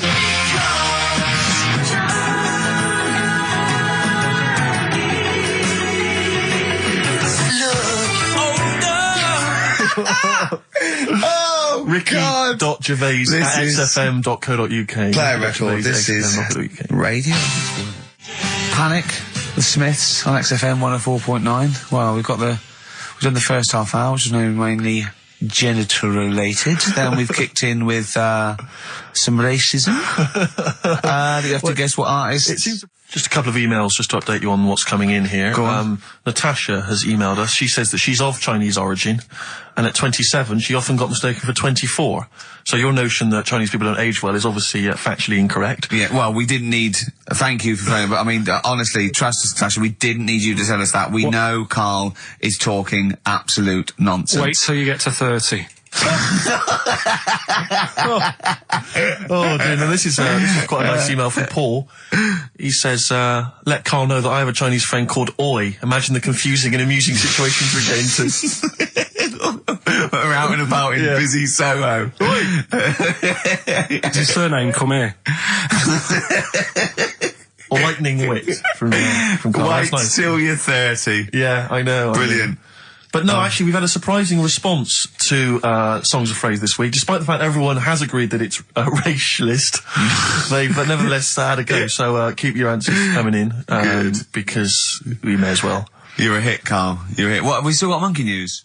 Yeah, don't worry. Oh no, we got to do, look, play a record, we got to do the results. And then we got to do monkey news. Could we quickly do the results? Well, you say we've got to do the results. There's not people hanging on for them. Let's do it and just knock it out there before well, let's play a tune, let's come out and do it. Eddie and the Hot Rods, yeah, surely. Carl, quick, the results, then monkey news. I need some monkey news, but I need the results first. Right, play it again and give the answers. Here we go. Songs of Competition. Phrase. Songs of Phrase. Name the artist. Name the artist. I know you're just 16, but looking all 21. Hue and Cry. That's... Who's that? Hang on. It's not our fault. Well, that's Philip Bailey again. That's too little. Right, it was... That was Roxette. The Look. Yeah. Right, we had Hue and Cry started it off. Yeah. 16. That was Dean Martin. Because Jane's Addiction. Yeah. Because Cars. Yeah. Chinese Philip Bailey. Philip Bailey, that's second outing he's had. Last one, we used him for Chinese, where there was this hairy Chinese kid. He's never got so many royalties being used in racist game shows. Brilliant. Then Roxette and finishing with George Michael. Oh dear. So brilliant. Right. Who's the winner? Well, the winner, actually, it looks to me like he's got all of them here, from Bognor Regis. It's Stuart Birch. Well done, Stuart, and you get that bag of tat. Bognor Regis. Yep. Oh, just needed takes me back as well. Yeah, if you just email in your address, Stuart, and you can have those goodies. If you're not interested, don't bother. Do you want to do you want to set up Songs of Phrase? Yeah. Oh, God. If you've not heard the show before... I thought we weren't doing this week. I thought we weren't. No, we'll do it once, right? And then next week's the last one, so we'll do Rockbusters. That might be the last one ever, depending on whether Carl decides to come back in October or not. I'm bored of it. I told you I'm bored of it. Why are you bored with it? I get bored quick with stuff. Yeah. I told Suzanne the other night, how lucky she was. I haven't got rid of her yet. She's, you know what I mean? Things. Did you put on a soft music though first, didn't you? You didn't just like start getting that right. You know you're a very lucky girl. Sorry? Well, I used to get bored with you and that. Yeah. Oh, dude. You're lucky you haven't pissed off. Yeah. Do you want all the champagne or what? Well, she was annoyed the other night. What's that on your ear? Don't worry about it. Where'd you get out? We're walking to the pictures, right? To go and see Bruce Almighty. Sure. Why? And just something to say, innit? Yeah. So you were trying to sneak in the back. So on the way, cutting across Leicester Square, and those fellas who sell roses, he comes over. Do you want one? Do you want one? I said, don't do that. She's allergic to them. Right. So he'd go away. Yeah. She got all annoyed about that Because she's not allergic to them. Well, she's not allergic now, but they're about £3 each. But the point of that, Carl, is not that she really wants a rose, it's that you're willing to spend £3 on her. Taking us to the pictures. How much was that? That was £8 each. Did you pay for it though? But didn't you ever... If I know you had her dressed up as a small child. Yeah. Me and my son, please. Or you made her sit on your shoulders and wear a long coat. Yeah, exactly. Anyway, listen, songs of phrase then. You paid for her to go in and then you went and had a pint while she watched it. Yeah, there's no point in both of us seeing it, but tell me about Tell it, me won't what you? it's like. Oh, right, songs of phrase. So let's explain what songs of phrase is. You do it. Okay. Oh, really? If you think that Carl is bored with life, then you will be even more bored once you have heard this particular quiz. The gist of it is that Carl has taken a well-known phrase or saying... no, stop you there. Not a well-known phrase. Something that he said once. On this show. Yeah, probably. And he's somehow compiled together a number of different songs which have somehow built up that particular phrase or sentence. If it's anything about Chinese people, Philip Bailey will be involved. That's all I can say. Okay, let's hear it then, Carl.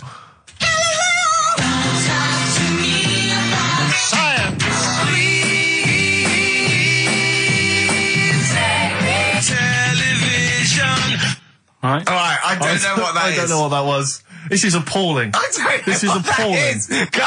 Carl, I do not know what that is. What is the phrase? I just was saying last week about everyone's raving about Galileo. No, they're not. No, they're not. Raving about Galileo. No, they're not. No, That sounds they're like not. a sort of B-side from the Buggles. Everyone's raving about Beyonce and Robbie Williams. Yeah. They're not, people going, Pop idol. What are you into? Galileo's good. Yeah. Forget it. No! Placebo, song for Carl there. That's Special Needs on XFM 104.9. I'm Ricky Gervais with me, Steve Merchant, Karl Pilkington. We were doing songs of phrase. Oh yeah, I forgot about that. Yeah. Oh god. So what is this phrase? What is the phrase, Carl? Last week we were talking about Galileo. Right.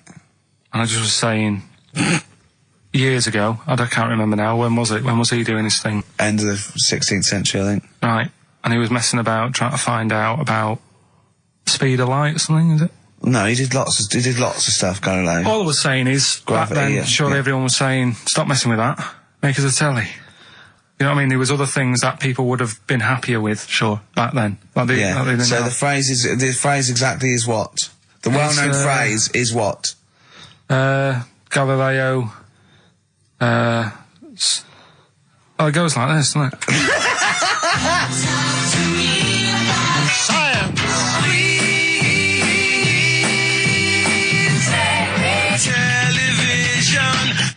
Right. So it's Galileo's stop Talking to me about talking about science. science, make me television.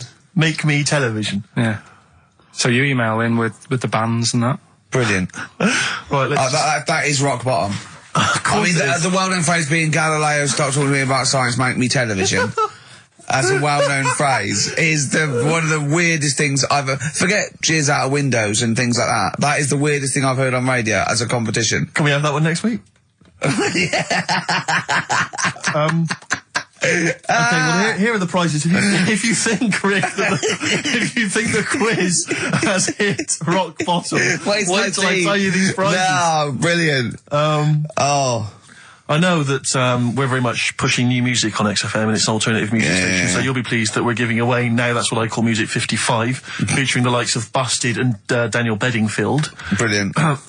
You really know how to cater to our audience, don't you? The best dance album in the world, that includes DJ Sammy, Scooter, and Liberty X on there. So look forward to that. Yeah. This is not so bad. Nick Cave and the Bad Seeds, a live DVD of a, pardon me, a performance, and some, pardon me again, but Anyway.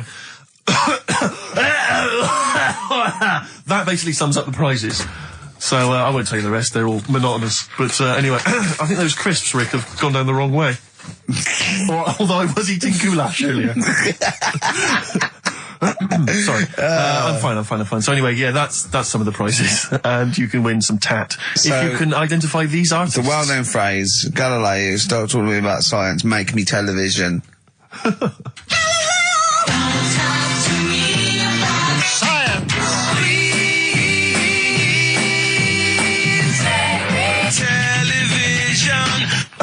I just email. But easy this week, I think. Those, yeah.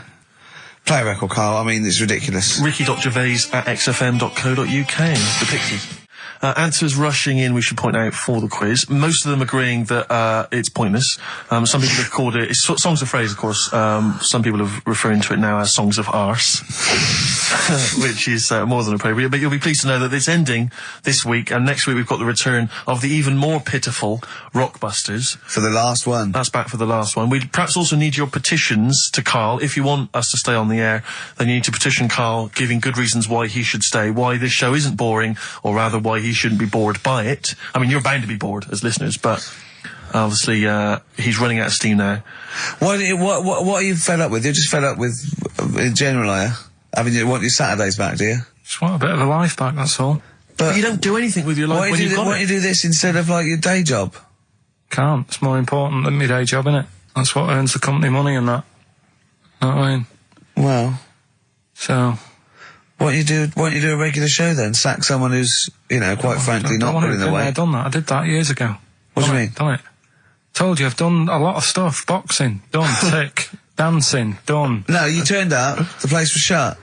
Yeah, but... Dancing? When did you do dancing? That's when he went and said, I want to do dancing, and he went along to the place, and it was shut, and that was it. And he said, I didn't do it anymore. That's not doing it, is it? Boxing, he had a fight with one lad, then the lad beat him up, and he didn't go again. Oh dear, it's pathetic. Well, anyway, yeah, so this is basically our penultimate show. Next week's the final, and we're all looking forward to that enormously. Yeah. But that may be it forever then, and this, you know, all for one, one for all for one. The Three Musketeers, gone forever. Yeah. I, for one, will be pleased. Oh, I have to get some of these taped, because I like coming in and sort of, you know... Incidentally, Rick, don't be afraid to nick as many CDs as you see fit on that last show. People have already nicked them. No, I know, but just take whatever you want. That 4 Non-Blondes is still there, isn't it? I think it's still there. Because I don't want that to be nicked. Yeah. And I got a feeling, because I don't think there's any Smiths in the library, but there's quite a lot of Gina G. Really? What? What was that sigh for? Nothing. What? Ooh. Play a record. Monkey News is on the way, plus the results. This isn't radio. You've got to keep talking or playing music.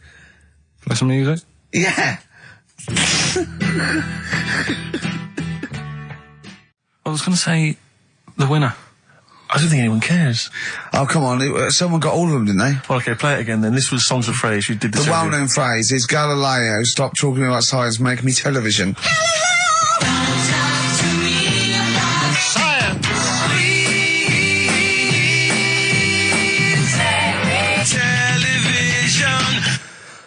The most convoluted, banal quiz on any radio station ever. I mean, I'm including Moyles, Chris Evans, do you know what I mean? Simon Bates. That's worse than anything they ever did. Apparently, Channel 5 have bought the rights.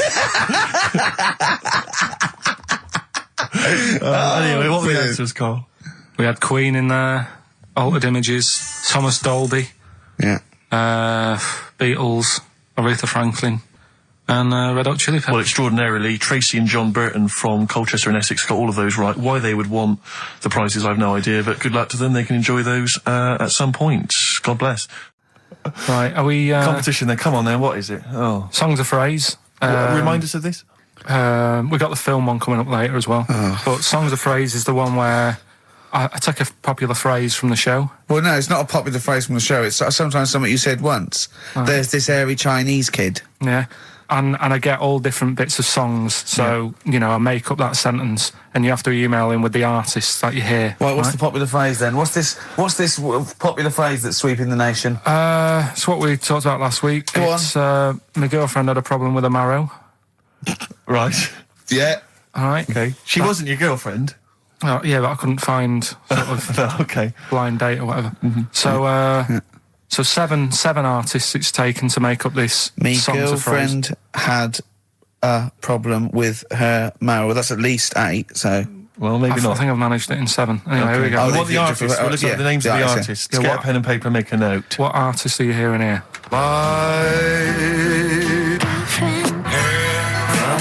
With her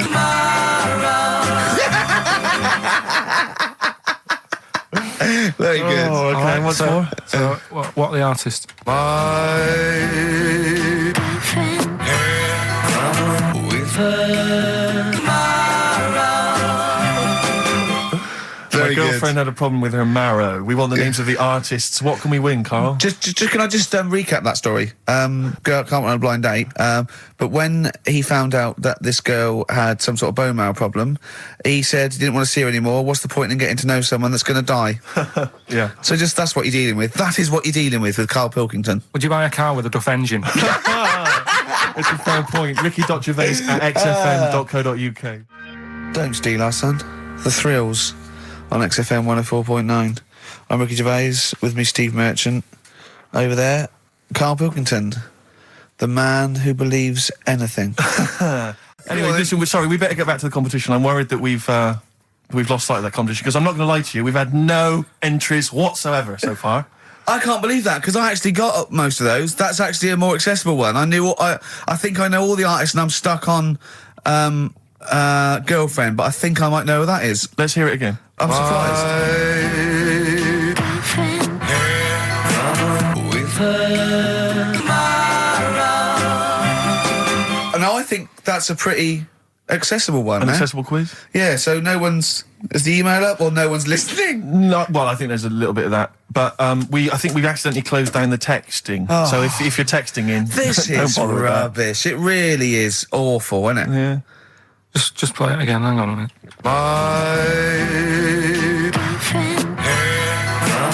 with her I'll tell you what it was. We didn't give out the prizes. We didn't say what the prizes were going to be. That's the reason. Yeah, I think the emails are going to go mental When they find out it's the first series of Open All Hours on VHS, they'll be Yeah. flooding in. Let's see what and we a got Bridget here. Nielsen video. Exactly. Right. Oh, dear. Oh, No, actually, it's not too bad. Go on. The best air guitar albums in the yeah, in the that's world. still going. That's Volumes that's 1 and evergreen. 2. That'll keep running and running. Some kind of anniversary box set of a Doctor Who episode with a small New model one car. wants that, baby. I'm Alan Partridge Series 2, that's Yeah. worth having, obviously, and Yeah. Porridge Series 3. Okay, If good. you've not watched all of them on UK Gold, then get them on DVD. There's something wrong with you. Right. So, yeah, let's hear it again. All right.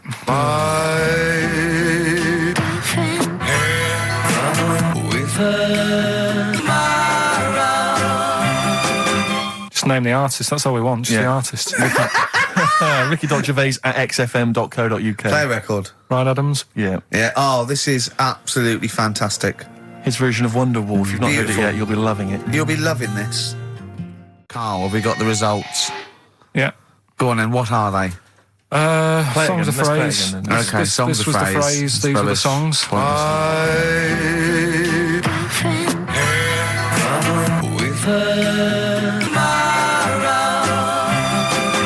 My girlfriend had a problem with a marrow. The answers: Sinatra, Prince, Bill Medley, U2, Shirelles. There was also Dub Pistols in there. No one got all of them, Carl, obviously. But we'll give it to Mark Cantan. He got, what did he get, about 6 or something? Yeah. Well done, he's from Dublin, so that's nice. Well done. Listening over there, the Irish. Yeah. It's good, isn't it? XFM 104.9. Yeah, with Steve Merchant. What I was saying was, Yes. we could have a little trivia quiz, right? This is how it works. Their phone in, yeah, right, and they'll pitch a question to us two, right? We won't know it. They'll tell Carl, and Carl write down the answer, yeah, or on his email, right? And then it might be something like, who was the first woman MP? And write down the answer, and they go, okay, Steve Ricky, who was the first woman MP? We'll write it down. You know, and you'll write down something like the Queen. Yeah. And I'll write down Britney Spears. Yeah. And they go, well, Ricky says Britney Spears. And the answer is, did you see? Yes. And then whoever's... So they phone in, or can they email as well? They can email as well, Steve. Right. Okay, so let me just try and clarify this, because I didn't really follow that, and I know what the competition is. Right. People listening, phone in or email in with a question, a trivia question. It can be about anything. I don't do game shows. But one which we may be able to get, right? They phone in with that, or they email it in. But only Karl knows the answer. He asks us here in the studio the question. Ricky and I write it down independently. We hand it to Karl. We see who's got the right answer. It's like 15-1, but 2-1. And the great thing is that the best question that we'll vote on at the very end of the show can win these 3 CDs. We've got Feeder, Echo Park, The Essential Bob Dylan. That's a 2 CD set, Rick. Maybe keep the questions highbrow to show our intellect, not things like pop and trivia and... Good idea. And we've also got this big compilation, Reloaded 3. That's also a 2 CD compilation. We'll start phoning and emailing now. Emailing go with berserk. your trivia Absolutely questions go berserk. For Gervais. I'm best at science.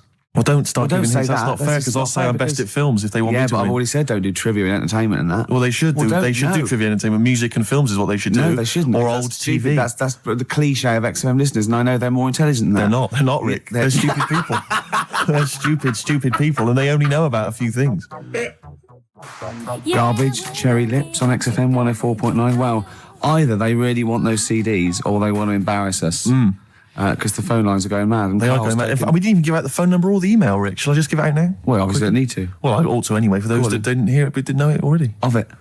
08700 800 1234. Sorry, that's not 08700 08700, because I started again because I sort of fluffed slightly. Yeah, go on. 08700 800 1234. And when he says he fluffed, like that's not how he got into television. Exactly. Ricky.gervais@xfm.co.uk if you want to email the question, and only Karl can see the screen, so there's no cheating. Probably people don't know what fluffing is, do they? No, I don't think so, Rick. Karl, have you had a question? What, already? Are we doing it now? Should we do it now? might as well. I think we should just drip them in throughout the course of the show. Yeah, you could want dripping them in. Go on. Ask us a question. I thought this was a good one. It's from Clive. Go on in. Clive, we've got a listener called Clive. Wow. That's all right. Who was the first James Bond? Oh, it's Right. his film one. I know No, that. but wait a minute, I know this ambiguity because we've talked about We've it. talked about this ambiguity before.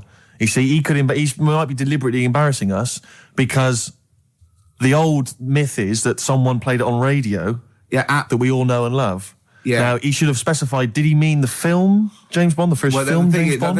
Can I just say, we won't count this one because the definitive one, and I've talked to Glyn about it as well, it's Dr. No was the first one of the team that we Sean know and Connery. love. So Sean Connery's the first screen James Bond. So we agree on that even if we're both wrong. What did he say it is? I bet he said it was Bob Holness who played him on radio in like the 1950s. He didn't say the radio bit, but he said Bob Holness. From Blockbusters. Yeah. And I was drawing a little Blockbuster thing. That's Yeah, really spooky. That's weird, isn't it? But the thing about that is I'm worried if it might be a myth. It may be Well, a no, myth. I don't think it is. It's that we can't. 1 count point that. to me then. No. Yes. No. Well, you did. Did definitely you not. know it? Did you know it? Did Yeah, you we talked about it. No rubbish. Yeah, but who? Well, if we talked about it, did I say it to you? No, we agreed that it was Sean Connery because it just like we didn't count Casino Royale because you said it wasn't by the same team. And it Yeah, was but that wouldn't have been the first James Bond anyway because that came later in the series. No, Rick. No, No. there's no Don't play way. the music. There's no way. That's clearly a point. You didn't know it was Bob Holness. He meant it was Bob Holness. I knew the answer, wasn't it? Well, fun-loving criminals, Scooby snacks. Anyway, it doesn't matter because we both agreed once in a pub that the right answer is Sean Yeah, Connery. but wait a minute, And we both Rick, knew the that. point's not that. The man phoned in with a question, and the answer the man was after was Bob Holness. Oh, okay. And that's the answer I'll tell you gave. what, the answer I was after was me. But that's I nonsense, wanted- I Rick. wanted He's you the to question master, the man who phoned in. That's ludicrous. You to face the facts. You can't say what number am I thinking of. You've That's- got to, what are you talking about? It's got to be the real answer. No, but I knew the answer he was after. Oh, brilliant. Yes, because that's, even if he's got it wrong, it's such common parlance now that Bob Holness was the first James Bond that I knew the answer. Face the facts. Right, give us another question, Carl. Jeez. Give us another question. Guy's a bad loser, isn't he? I had a good one here, but You've forgotten it? Or I sort of scribbled it down. this is brilliant, isn't it? Hang on a minute. We can edit this out, can't we? It's not live, is this? It's only a piler. It's gonna this is going to look great when it comes out. Go on. Which food? Yeah. Carl, you now making up the question. No, it's just that I sort of took down the important bits. But this is amazing. This is amazing radio. Go on. Which food kind of doesn't make you fat? Jeez. What kind of a question is that? Oh, this is No, it is proper. I love it. Imagine this on the Weakest Link. What kind of food doesn't sort of make you... I mean, it doesn't make you fat. Okay, do you want Basically, no sort of calories in it. Celery. Water. Well, I mean, what do you mean? Do you mean a vegetable? No, do you mean you're right. Apparently, it uses up more calories to bite it than... Yeah, but wait a minute, Rick. One all. No, it's not 1 all because you're supposed to write it down. You didn't know. But you didn't... what do you mean I didn't know? You're supposed to write it down. That's the whole point. We're writing things down. You said water. You said water. But that's because I thought we weren't taking the question seriously because you didn't know what he's talking about. 1 all. We got to set the rules. This is... Bit too much like Portishead for my liking. Was it? Yeah. I quite enjoyed it. Beat a band. Well, it's because Portishead are from your neck of the woods, isn't it? Was it? Portishead, I think you'll find. Yeah, I'm embarrassed myself. Right, another question, quick. Is this question a real question with a definitive answer? Or is it like, what is my most comfortable chair? I don't know why people aren't going to maybe like Trivia Pursuit or something, just getting a question off that and then... Because they're a little bit more discerning than that, Steve. Have you heard the questions? They don't know what they're talking about. This is stuff they've overheard in pubs. Come on, ask it, Carl. I look at the Carl takes down and goes, what's that? I know. What am I meant to write? Go on then, ask this one. Right. What sort... No. The Pope. Yeah. What semi-precious... Sorry, Mrs. Robinson, we're going to have to let you go. Yeah. Go on. You are the weakest link, Carl. Goodbye. Yeah, go on. The Pope. Yeah, the Pope. Yeah, we've got the Pope. Yeah, that's not strictly a question. He wears a... He wears a Dustman's hat. He wears Gore-Blimey trousers. Does he live in a council flat? Yeah, he lives in a council flat. He wears a semi-precious stone. What's the stone? The Pope wears a semi-precious stone. What is the stone? You mean, what is it called? Yeah.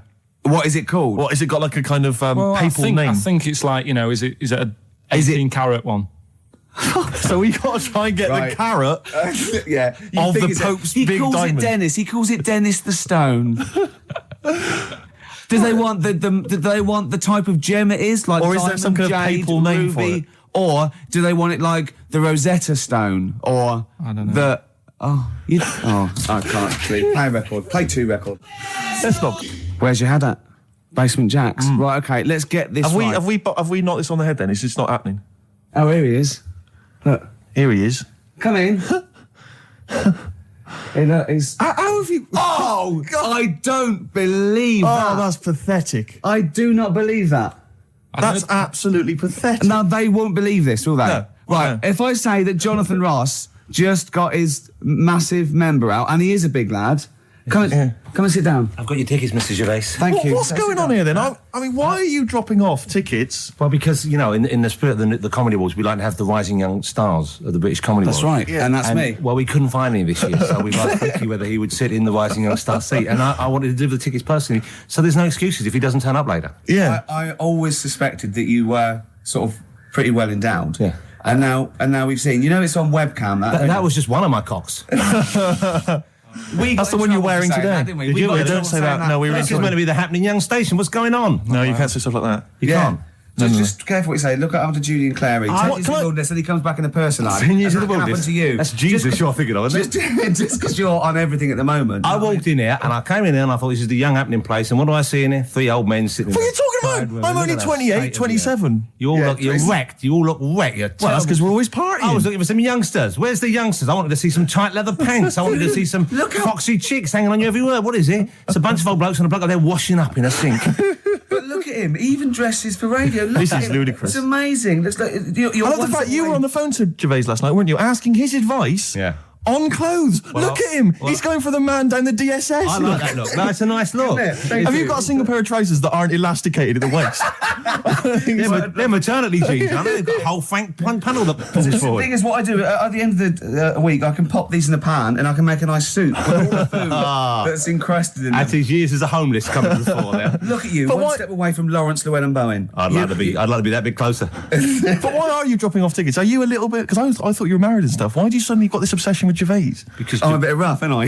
yeah, it's like when you see Dale Winton out with those rough boys. I'd like to get one of young.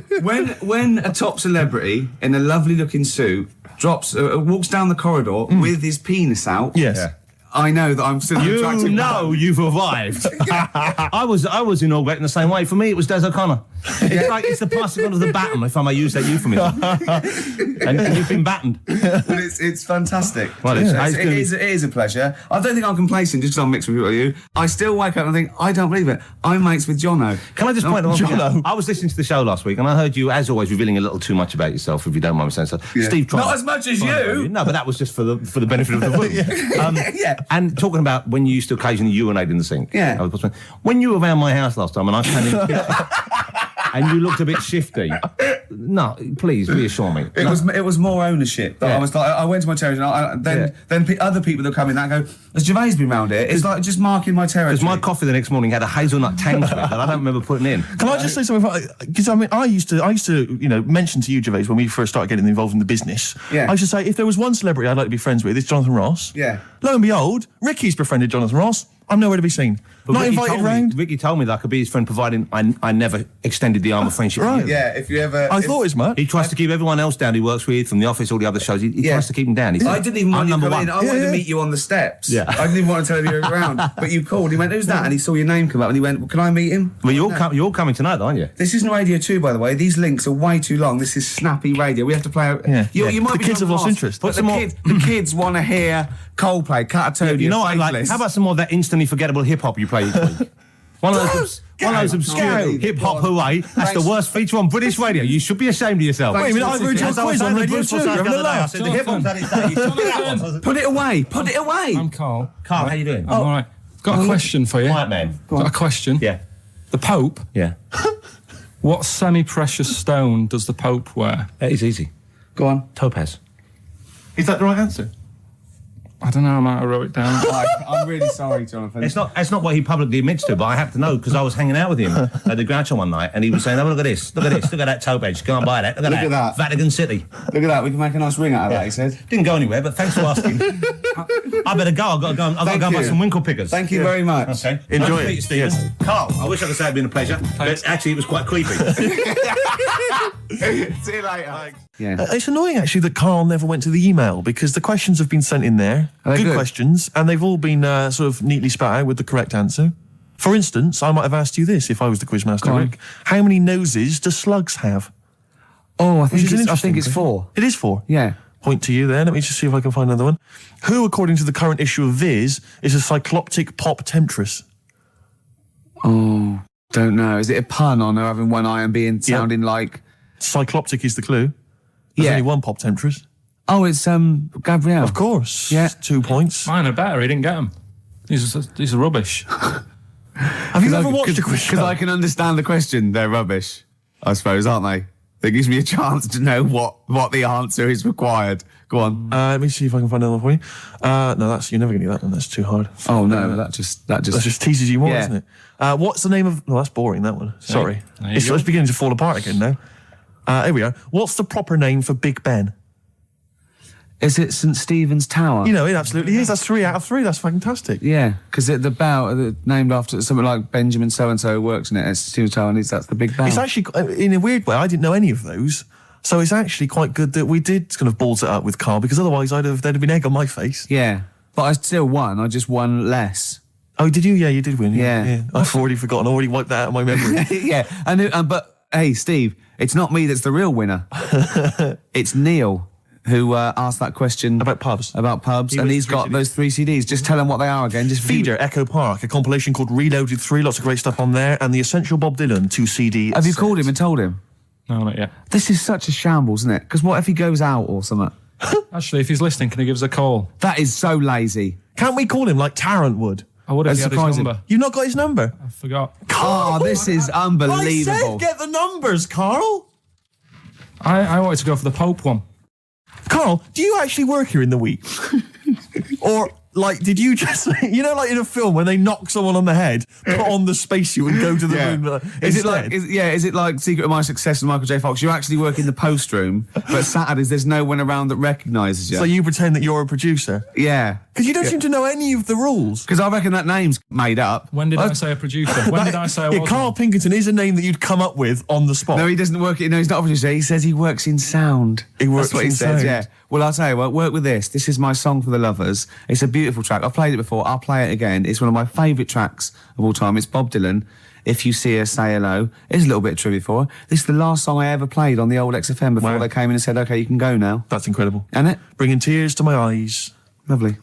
Well, the greatest singer-songwriter of all time. Beautiful. With one of his best songs there. Absolutely. Bob Dylan, If You See Her, Say Hello. She might be in Tangiers. I mean, he's having a go. If you're going to go to Tangiers on the off chance to try and find her, I wouldn't bother. Yeah. You know. But I mean, you know, he's certainly if you're going to be there, then he's have a look desperate. for her. He's desperate. He's going, well, she might be in Tangiers. Have you checked upstairs? She's definitely not upstairs. Just have a look. Well, anyway, that was Song for the Lovers. But because I'm so excited about having such great prizes to give away for the first time, some albums that Carl found, we've got the lucky winner on the line. Hi, Neil, are you there? Yeah, I'm here, Ricky. Hi, you're a winner with XFM. Fantastic. Yeah. Do you like Feeder? They're a good group, aren't they?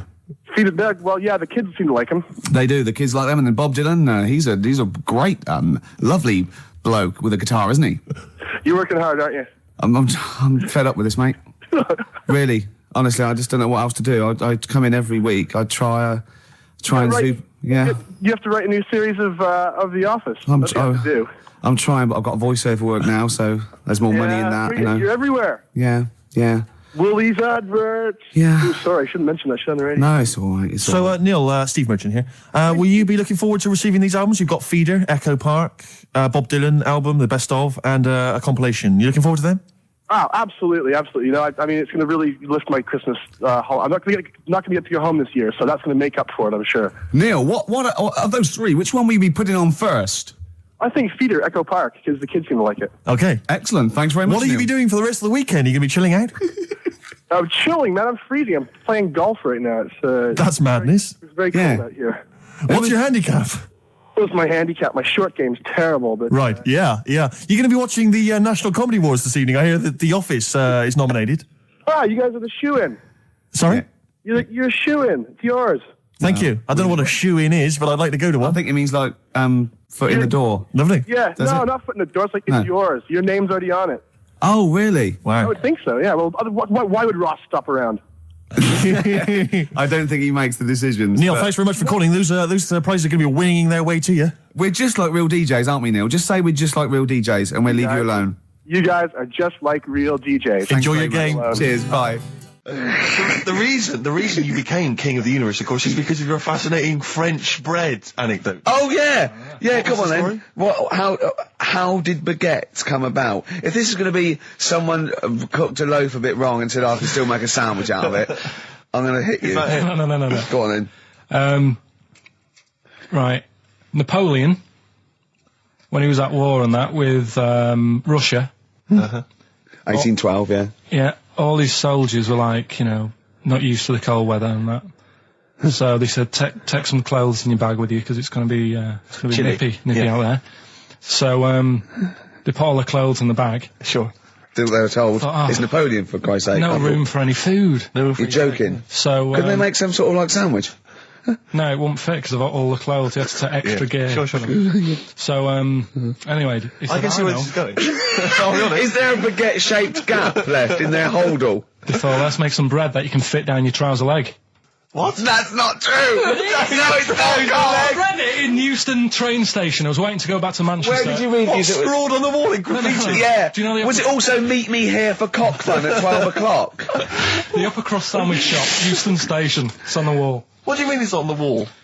Do you know it says like sail on at Dixon's, whatever? Yeah. Next to that there was like a bit of information. Once you've read the stuff on Dixon's, I get information. There's a big thing about the history of the baguette. I read it and I thought, we got to make a sandwich we can spit down our trouser leg. But how can you march and fight with a huge piece of bread down your train? Although it would be intimidating. You see them coming, you go, sacre bleu, look at the size of them. They're big fellas. Well, blimey. I can't help but feel that could be a practical joke at your expense. Yeah. do that. Well, the Earl of Do you Sandwich... ever question anything you read? If it's printed up, is that, like, fact for you then? Well, it's not funny. I mean, if they were trying to be funny, it's like, it's not, is it? So it's information. Have you heard us? Things sometimes want to be funny when they're not. That's exactly what happened with the sandwich. The Earl of Sandwich wanted something he could fit down his pants. And it was those triangle cut sandwiches wrapped in cling film were perfect. You might be right. You might be right. I am. Because the Cornish pasty, so they could drop it down the mines, isn't it? They wrapped it up they wrapped up like meat and vegetables in pastry, and they sort of crimped it, and it was like and they dropped it down the mine. So, yeah, that's how that came about. And bagels were originally made so that people could play hoopla, but then eat afterwards. I don't know if you're aware of that. That is true, Carl. Well, anyway. Call my bluff. Is one of them true? Yeah. They're all true. They're all true. Yeah. Tell your kids that when you have them. Yeah. You know, if they're still alive in a million years. Well, it might be true. Can someone confirm that baguette fact that it was so Napoleon could stick it down his trousers? Not him, his soldiers. His men. Yeah. Fascinating information. Fascinating bread information, Carl. Radiohead. Yeah, now this is my song for the lovers. It's a beautiful track. It's Let Down off OK Computer. It's one of my favourite Radiohead tracks. It's lovely. Right, set the tape going now if you want to tape these songs. Avalanches, Frontier, Psychiatrist. Absolutely. Well, we've had lots of emails. People, obviously, we inflamed and provoked about the Cornish pasty. I've got a couple of amendments to that. The crusty bit, is actually as a handle, because obviously the miners had dirty hands, and they'd eat all the stuff in the pasty, and they'd be left with this sort of crust, and they could throw that away. Mm-hmm. Also, someone told us that at one end was an apple, so you have a little sweet as well. Little dessert.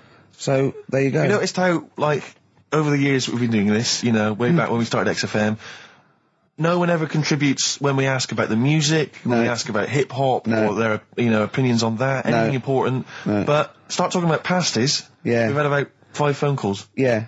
And someone phoned up to confirm. They used to work for Upper Crust, and basically, Carl got all excited. So it is true. She went, well, I don't know if it's true. I've read the same sign you did, Carl. Interestingly, there's an email here that says, which basically offers a history of the baguette, and talks about after the revolution, the government decreed that all of France must eat the same bread, and it was up to the bakers to bake this bread of equality. And then Napoleon kind of made sure it was a particular, he kind of set in. Obviously on the bread you can eat anything you find in the garden, frogs, snails, bits of horse, squid. The interesting thing is, Rick, that there's no mention of sticking it down your trousers whilst going to war. The French have tried to keep that secret for over 100 years, it was Steve. only the upper crust people. Nearly 200 years, that is a top secret. Somehow Euston Station upper crust got hold of a document, left behind in an old sea chest, possibly Napoleon's, could have been Josephine's. Unfortunately, jotted it down. He's kicking himself now. Oh, Secret, I cannot believe I left a note. If he talked like that. He did. He did that, yeah, he talked English, but in a very funny French accent. We never got the, we should go in a competition who's the tastiest cartoon ever. Well, actually, I threw up Cheetara, I threw up, Jessica Rabbit. I've had some people contribute here on the email. We've got someone here, Dom, has emailed us. He's told us that, for him, Daphne from Scooby-Doo. Yeah, always popular choice. And obviously this is one I've never quite understood. Wilma from the Flintstones. I've actually always felt that Wilma, I don't know, I just thought she was a bit... No, not Wilma. Betty, surely. Yeah, Betty. Well, this is what I mean. Wilma, I mean, yeah, Betty, surely, but Wilma? No, I mean, she's quite homely. Betty, come on, Steve, you wouldn't say no to Wilma. No, I suppose not. Rick, we've got a couple of emails in here, and they're saying they enjoyed your performance over the Christmas period on a programme called 100 Greatest TV Moments. Yeah. Did you do an interview or something? What was the deal? I didn't see this. Yeah, the Office was in there, wasn't it? And I was interviewed for it. But what are they talking about? They enjoyed your performance? Come on, tell me what do you? No, it's the thing that I did on Razzmatazz. Oh, is this where they found a clip or something? Yeah. No, I was in a band, and we had one single out or something, and I did one TV appearance when I was about, oh God, and they showed a bit of it, about 7 seconds, me on Razzmatazz. Oh, God. Razzmatazz, for those that don't remember, was like a kind of, I suppose, what was it, like a kind of CD UK of its time? Yeah, exactly, yeah. And, oh God. And it was of the time, sort of new romantic. And they showed a clip of this? I looked about 10 and about 5 stone with hair and makeup and girly clothes. My sister actually said I look like Posh Spice. Brilliant. There's a funny story about that, right? Because we were rushed and we had to do this thing, and we oh God, and we were meant to take a flight to Newcastle.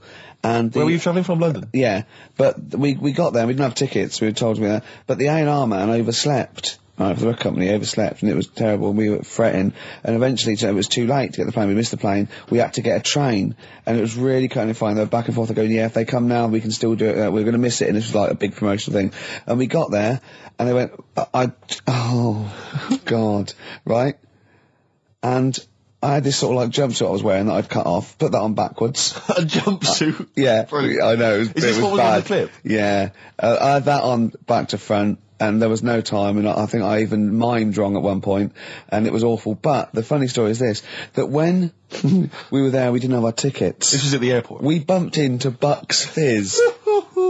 The guys and girls from Bucks Fizz and their manager, so there's like 5 of them, right? And there's 2 of us, and they had 5 tickets, and Bucks Fizz tried to smuggle us through. And so they went through the things, right, and they went, tickets please, and he just waved 5 tickets that he had, like that, goes, this is us, right, and they went, well, can I have a look at them? And they went, there's only 5 here, and they just looked at us and went, sorry lads, we tried. We were nearly smuggled through. By Bobby. Carol. They couldn't even with their powers, they were the height of their powers. That was like make-believe time. They'd already done making your mind up. I thought if anyone can get us through customs check, it was the Fizz. But even the Fizz what I like could though, not that get us reassures me, I have to say, about kind of airplane travel. You know, in these kind of troubled times, it's nice to know that even someone like Bucks Fizz couldn't get, smuggle someone through. That's good, because even, the top security man went, hold on, there's 5 in the Fizz, there's 5 tickets, those 2 lads are not going through. Exactly. Yeah, that makes you more secure about air travel now. Well, it's lovely if I'm in America, and I see 5-star, trying to get through customs. With 2 other lads. Exactly. I think, wait a minute, what's going on there? Yeah. Wait a minute, security guy stopped him, it's fine. It's fine, yeah. There's only 5 in 5-star. Oh. It's lovely to know that. Yeah. I love the fact, and did you know the Fizz previous? Was this your first run-in with the Fizz? No, they were doing the Taz, same as us. They were doing the old Raz, same as us. Did you recognise the Fizz and go, oh my god, that's the Fizz, let's try and sneak in with them, or did they recognise you? How did it work? They wouldn't have recognised us. Exactly, that's what I'm thinking. I love the audacity of going up to Bucks Fizz and saying, try and smuggle us in. Can you try and break aviation law for us? Now, now it's time to make your mind up. We're going to the land of make-believe. I did that and they laughed. They went, brilliant. We'll get you through, lads. Yeah. Just stay tight. I was actually on top of Bobby's shoulders in a long coat. Lovely. Yeah, but Bill... Well, seriously though, I don't understand what their plan was. Like they would have gone, through. It's the Fizz, let them through. Yeah. Yeah. Don't bother checking the... It's like, wasn't even answering, we couldn't even get to Newcastle. Do you think it was wearing your jumpsuit backwards that sort of gave it away? Well, no, but see, I didn't have it on then. I was just in civvies. I just had jeans and a t-shirt then. I didn't even have my hair gelled. I was just like cash. I saw it. I thought it looked all right. Did you? Did you? Well, I mean, for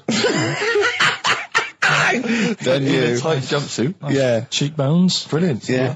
I had some cheekbones. Yeah, that was. If anyone else saw it, or maybe they taped it and they've got a clip, because I'd love to see it. I missed it. Well, I'll get you one. If you have it, put it. I'll tell you what. Why not create a website?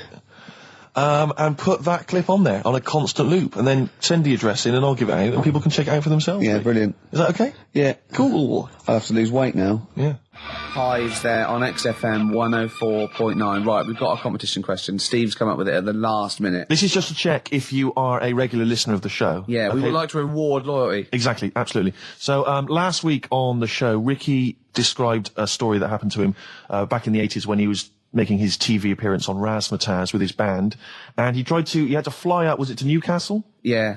And he tried to get on a plane, and a pop act of the 80s tried to help Ricky sneak aboard an aeroplane. But failed. But they failed to do it. At the height of their powers. And they were at the height of their powers. What was the name of that outfit? Should we put them on the line?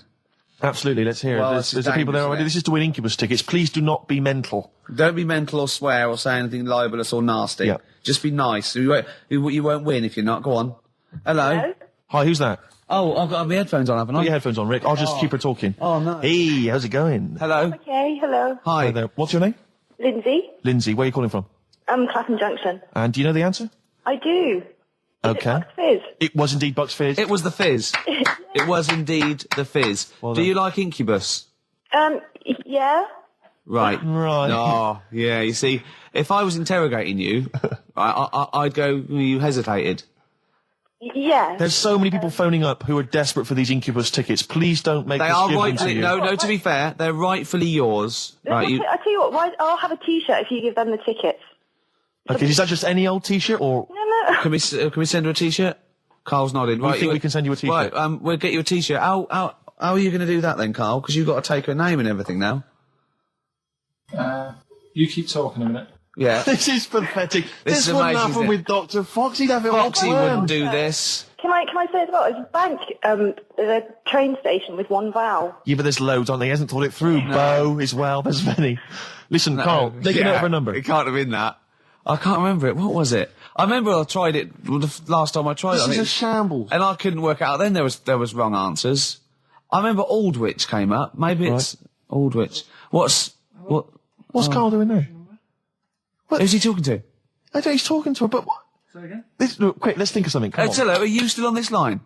No, he's picked up the phone now. So what am I doing? We're giving away. We're letting people behind the curtain. Let's keep up this veneer of professionalism. This is so rubbish. Come on, no, It's okay. don't draw attention to it. Okay, all right. But let's just talk and make. So, Steve, what are you doing tonight? Looking forward to Pop Stars? I'm looking forward to it a lot. Who do you want to win? I'm glad you've asked, Rick. I'd love to see Darius have a bit of success, but I don't think it's going to happen. I think it's probably going to be the stutterer. I think it is going to be Gareth. He has a name there, Steve. I think it's going to be Gareth. Yeah, apparently in the polls in the week he's getting twice. We're back, don't we? Okay. All right, Carl. So she's getting a T-shirt, is she? Lovely. Right, who's that on the line? Next contestant. Hello.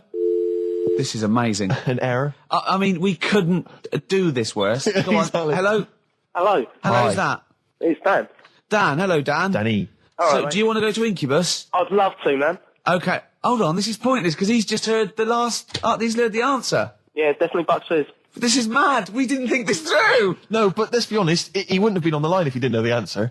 Are you cheating, No. Dan, he said he's not cheating. This is fail-safe. That's fail This safe. is our rigorous. I can't believe this. Dan, you're going to Incubus. Oh, cheers, man. Well That's done. blinding. Well done.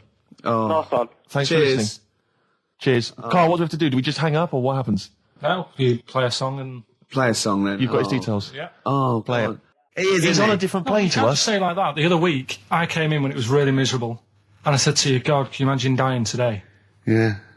Because Whereas today you feel it would be a much better day to die because it's bright. the curtains open, sun Sure. shining. It's like... I mean, you'd still be a bit angsty about the dying thing, wouldn't you? I mean, I don't suppose that would be alleviated. Sure. Okay. Well, hopefully we'll still be broadcasting, when one of us reaches that happy moment and we can check. Yeah. It's quite a lot of emails, Rick, coming in about band names. I think a lot of people are going wrong for a simple reason. They think it's funny to have an ironic band name. Yeah. They think it's a bit comical. And I just don't think there's any great bands that have had a comical name that have made it into stadium filling. What was that band? Where's Me Jumper? What were they I called? don't know what they were called. I mean, the obvious example of one that was never going to make it internationally. Splodgeness Abounds? Splodgeness Abounds? No. I like them, though. Splodgeness Abounds. Splodgeness Abounds, they were great. Ladies and gentlemen, please welcome to the stage Carter the Unstoppable Sex Machine. USM. These are some of the ones we've had emailed in. These are bands, obviously, that haven't made it so far, and I don't think they will. Ladies and gentlemen, please welcome to the stage The Lazy Birds. Nope. No. Ladies and gentlemen, please welcome to the stage The Paperclips. That's not a real band, That's what is it? someone sent in. I don't know, but no band name is weirder than the others, and also you grow into it. I mean, the Stones and the Beatles are iconic because they are iconic bands. What you think you'll grow into? Ladies and gentlemen, please welcome Shuttle Rock. Ladies and gentlemen, please welcome Treehouse Casino. I don't think they're gonna... That's just made up! Well, possibly. Well, they all are, But they all obviously. are. But my point is, people say there's Yeah. no logic to band names, but if you think a band name like the Smiths, Great. that's genius. It is, It yeah. sums up everything that band is about. Yeah. The kind of they're capturing that mediocre world of grim up northness. My it's- favourite, Sonic Youth. Sonic Youth is genius. Nirvana. These are incredible band names. So Yeah. there is some logic to it. Yeah. I genuinely Sonic believe is it's not just arbitrary words. What about The Madness? Cure. The Cure. Madness sounds rubbish, but they're good, aren't they? Yeah, but again, they were never going to be... They were never going to be world beaters. But they were a comical band, essentially. Yeah, they they were were, a but knees they- up party band. yeah. Madness is fine for that. But they had some great songs as well, and then it sort of turned it all, because then... I mean, Rick, I don't know how many members... Not Home Today is a great song, and This is from an email. I don't know how many members of the band there are in Chimney Factory, but if there's 5 people, who decided? Have they all agreed? Yeah, that's the best name Do you know we what can I come up with. decided? Dell. Right. Well, he started the band and they rehearsed round his house. So Dale went, look, it's called Chimney Factory because my granny's doing it. They go, all right, Dale, but it's not. I've got some other. But no, it's called Chimney Factory. I own the van and the amps. There's Paperclips gone. There's a band in Leicester called Paperclips. We can't, we'll just argue over that forever. And just all I'm saying is think before you name your band, all right? Because it's never going to happen if you've got a comical band name. There was a feminist band called Clitoris All Sorts, which is quite good, isn't it? But you laugh and then you just think, oh, yeah. I'm never going to have that on my T-shirt. Imagine that, Clitoris All Sorts.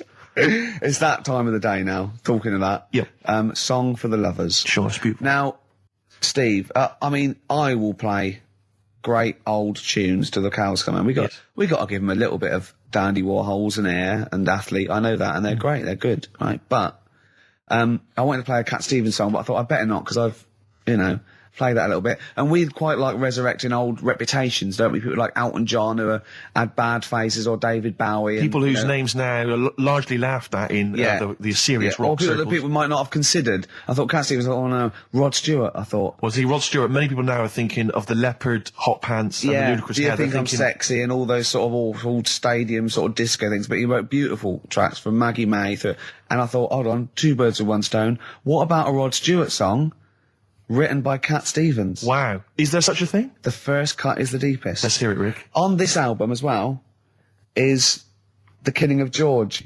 Georgie Part 1 and 2, remember? About the gay bloke. Georgie Boy was gay, I guess. His favourite song. Carl's favourite song, right? And I was going, oh yeah, I remember that, yeah. I said about, and I said, did not intend to take his life. He just pushed it when he gets mugged and killed. Do you know what he said? Go on. I was sitting outside, I was singing, he went, well, as I said, they go out too late. They go out too late? He meant gay people go out too late. He went, no, they do. I went, what do you mean? He said, well, they're always out, they go out when people are coming home. He said, if he'd have been in bed by 10, he'd still be alive today. That's a sobering lesson. And he went, there's one that works here and he's shattered every Monday. Oh, if you're gay and you're listening, just be in bed earlier. Go out when sensible people go out. Yeah. You're right, we're not on the continent, Carl, if you're gay and you're not in bed by 10, go home. Yeah. I don't get it. First cut is the deepest, Rod Stewart.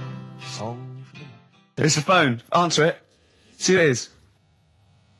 Can you give us a second, listeners? Just amuse yourselves for a moment. We're just speaking to, Carl's just on the phone there speaking to someone.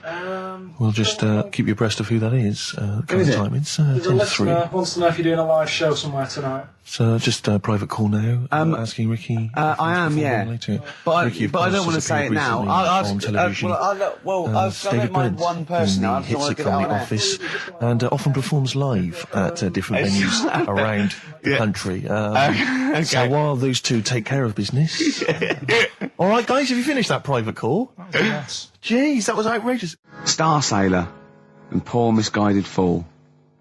With me, Steve Merchant, and Karl Pilkington. The K-Man, round of applause for K-Man. Yeah. But no one's announced who you are. Ricky Gervais. It's XFM 104.9. Saturday afternoon. If you didn't know that, I don't know why I mentioned it. That was stupid, really. You must know that by now. Well, we've got some great things coming up. We have indeed. We've got songs and chat and things. We'll also, of course, be running through the white van man questions from the Sun again, but this time Karl will be answering them. I look forward to that. Yeah. Can we do that fairly soon? Oh, there's some good questions this week. Yeah, we will, but as I was coming in, there was like a bunch of posh lads, I think university students, trying to get in, because they're doing one of those scavenger hunts that they have to get points for charity and do stuff, and one of theirs is get on a live radio show. Right. So I sort of felt sorry for them, so I said they could come on here just for 5 minutes. Who are that's they? All right. They're just are they toffs? They are sort of like toffs, but they're trendy toffs. They're obviously trendy toffs. I don't know what's that. Is that like Lady Victoria Hervey? Is she? No, I don't mean that. No, they're both sort of like that. Will of Pop Idol. Right. They're like him, sort of like trendy but posh. Okay. They seem nice enough, and they're doing it. They're doing it for a cancer charity, and they just get. They got for what? Is it like they got their sponsor to do various? Exactly. I don't know quite how it works, but they're gonna come on and because we get for coming on this live radio show, they get 17,000 points. Right. Good. If I can put that in context. Yeah. If they were to say to help deliver a baby, they only get 7,250 points. But it's much easier. It is. There's lots of women just happily dropping sprogs all over the place. You can't get on a live radio show these days for love nor money. That's true enough. You know what I mean? Yeah. So when are they coming in? Carl said they're going to just 1:30. I had a word with them. Okay. What did you make of them? They are posh. Really? But they said they're going to wander about and go and see if they can deliver a baby and that. And then come back here for 1:30. And I don't know if it... I hope they don't leave a baby sort of half out, you know, if they've got it, you know, they're push, sorry, we're going to have to shoot off, we've got to go and see we've got to play an instrument in a marching band for 8,500 points. Well, I did say be here definitely at 1:30 because I don't want you getting in the way of the white van questions. The other thing is, right, they get 7,500 points for delivering a baby, but they get 9,000 points if they cut Peter Stringfellow's hair. Well, he's very precious about his hair. It's a more delicate operation, isn't it? There's more that can go wrong. That's true enough. Take an unconventional animal for a walk in a park.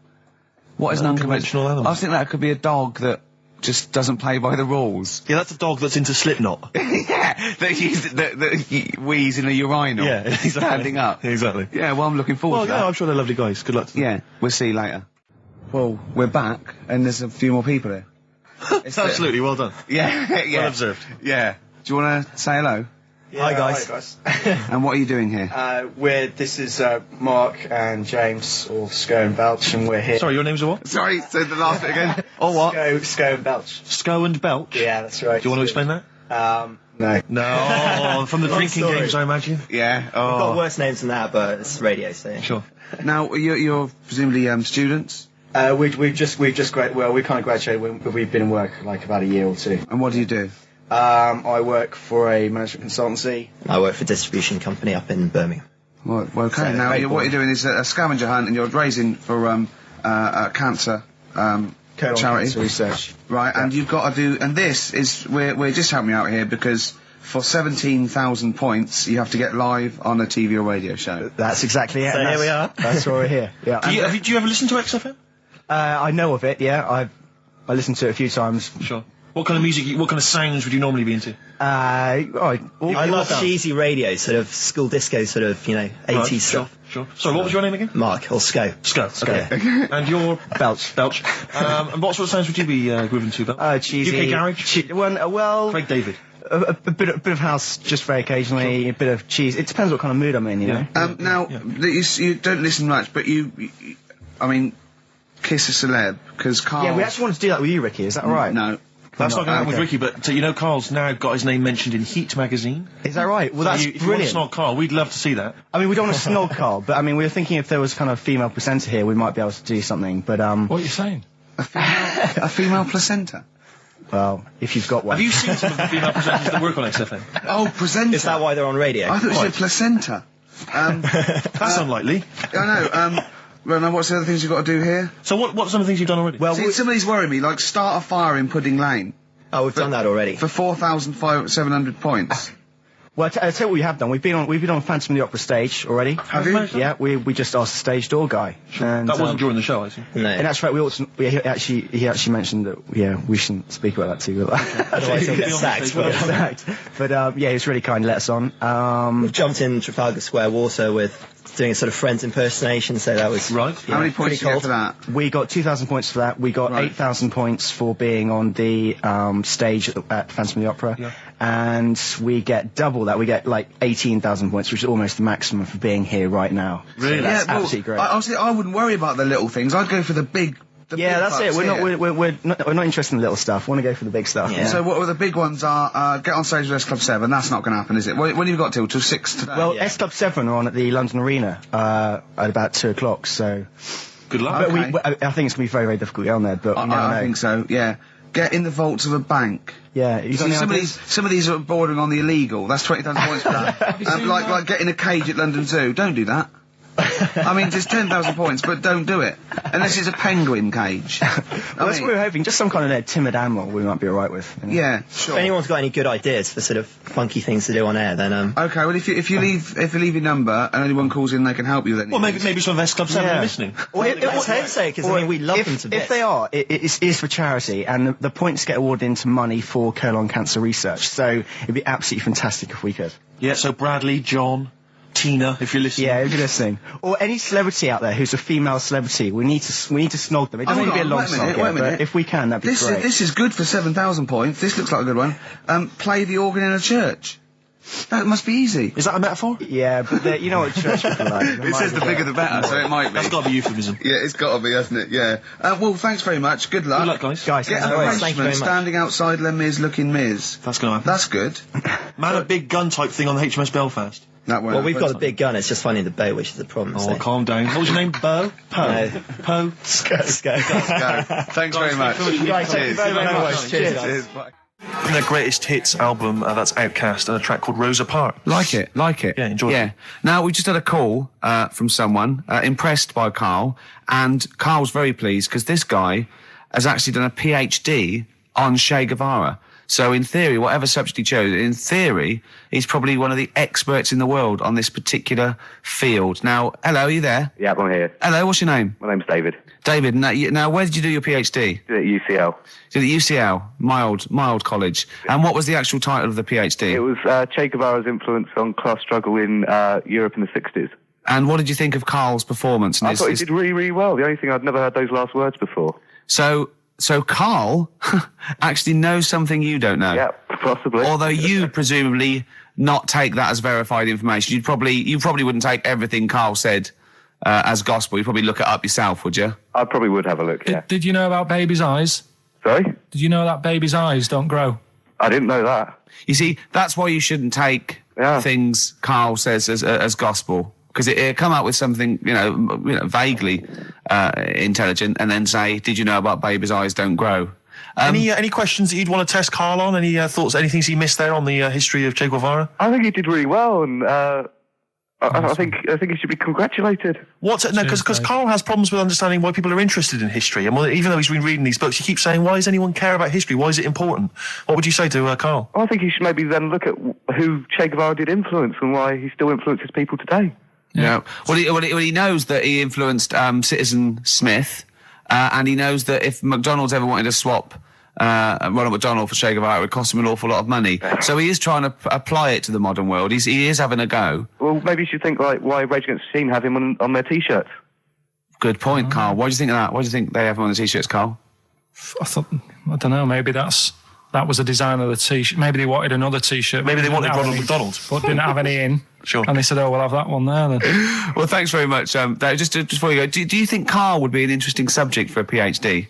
Yeah, very much so. Yeah. Okay. Well, if you're not, well, hopefully one day you'll become a professor and you can maybe set that as some coursework. I could do, yeah. Karl Pilkington. Imagine that. Cheers, Dave. Having an MA in Karl Pilkington. Thanks very much, Dave. Okay, bye. Cheers, bye. That's good. My teachers never did that. What, encouraged you in that way? Never said well done. So, really? Yeah. But you never showed up. Yeah, you had to be in the same room. They were too busy saying, "Who are you?" yeah. No, but Mrs. Matthews, me head teacher. Oh, let's not lay into Matthews again. Not Matty Matthews. Not Grimble Matty Matthews. I'd never be a high flyer. If she could see you now. What did she say? You'll never be a high flyer? She said that to me, mum and dad. Really? On a parents' evening. And that was after I'd played the drums in Little Donkey. She clearly didn't know what she was talking about. The Strokes and last night. We just had a call, didn't we? From Johnny Mango. Oh, yeah, Johnny Mango, yeah. Yeah, old the Mankster. And he informed me that one of the Wurzels is dead, and I didn't know that. Yeah, Adge Cutler, who was the lead man, I think. Yeah. He said he died the most rock and roll death you can die. He said he was apparently driving on a terrible cocktail of cider and other things, presumably. Yeah. Apples and jams. Yeah. And he crashed into a tractor. Now, I wonder, is that true? JM's not winding me up. Yeah, I hope the Mango Boy's not having a laugh at me. Is that true? One of the Wurzels died by tractor. Is that true? So give us a call. What's the number again, Karl? 08700 800 1234. If so, I'm sorry that I disrespected them. I didn't know. Table 60. Lisa Tarbuck. That's Corner Shop. Lessons learned from Rocky 1 to Rocky. I love that guitar. That's great. It's real glam rock. That's T-Rex and Bowie. I was going to play some from Ziggy Stardust today, but instead I brought in a different album. I want to play a bit of Bowie. Is that all right? Oh, of course, yeah, always. Bit of Beatles. Still to come up, by the way. We with the education of Karl, last week he did Che Guevara. He did very well. Yeah. Before that, the week before that, he learned all about Rasputin, didn't you? And this week you've been studying Hitler, haven't you? How does that go? How do you reckon that? It's a bit tough. Okay. I mean, I'll give you the full story later, Steve. Do you know much about him? No. So, they're all linked. All these stories I've been reading, they've all got a similar sort of thing going through them. They have a bit of a tough upbringing. Things aren't going well, and they seem to take it out on other people. Okay. But I'll tell you more later. Okay. Yeah, I don't think you can... I mean, I don't think Hitler and Che Guevara... It's the same thing. Che Guevara, when he was a kid, had, like, asthma, right? He wasn't an happy kid. Hitler, he only had one ball. Well, I was trying to find about that. Yeah, seriously, he phoned me up in the week. I said, how's it going? He went, I've just skimmed it. I was looking for the testicle thing. Now, I don't know if they left that out or it's not true. Right. He was trying to look up that Hitler has only got one ball. I think they only did it to wind him up. Because it's like, you know, you might be taking over the world, but we're all saying you've only got one testicle. Sure. And it's so did you look in the index and it's sort of Hitler, Adolf, family life, early childhood, testicles? Testicles, absence of. Sort of skimmed through because one of mother brackets other. Albert Hall. The only thing I could find was at one point in like when he was trying to run the place, there was a meeting going on, and somebody had put a bag in the meeting room and it blew up. And I'm wondering whether it was under the table. Yeah, but. Were you wondering if it blew a testicle? It was. The testicle was under the table. No, the bag blew off the ball. No, the ball sack was probably hanging below the protective top, and so that's where he could have lost. But why would he have only just lost the one? Because the way he was sitting, cross-legged or something. Sure. Okay. Well, I mean, again. I mean, last week we had a Che Guevara expert phoned up. Maybe they could. Maybe there's a Hitler expert this time who could maybe phone up and confirm the testicle theory. Yeah. What's the number again, Carl? 08700 800 1234. You need to have at least done a PhD or something. I don't think we should invite calls about Hitler. I think we're asking for trouble. No, I'm talking about someone who's done a study of him and who's done a PhD. Oh, okay. I'm not talking about any old nutter. And also, Carl's lottery numbers. He's a little bit more confident this week. Okay, good. He went there more like it. And I looked at him and I laughed. He went, no, even Suzanne said I'm on more on the right lines there. Is anyone who has done a degree in maths or A-level maths that can bear... Carl won't believe this, right? Carl thinks, I was partly doing it to confuse him, just see that look on his face like a cat, right?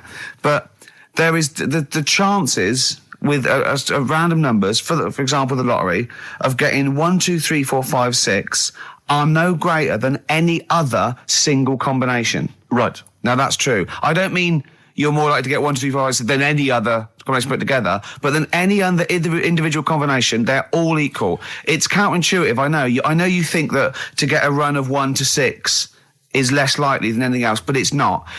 Any named combination... It's not, Carl. If there's a probability... Well, it's never happened. It's never happened. Yeah, but there's any number of combinations that never happened. Every one of those combinations that have come up have happened, and they're just as likely or unlikely as any other combination, right? It's just that you feel intuitively, right, that 1, 2, 3, 4, 5, 6 is less likely than 1, 7, 12, 34, 60. You know what I mean? Well, I didn't win. Play record. Okay.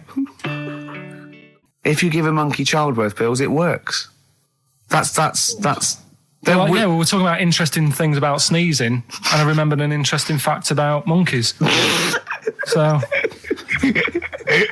anyway, 2:30, brilliant.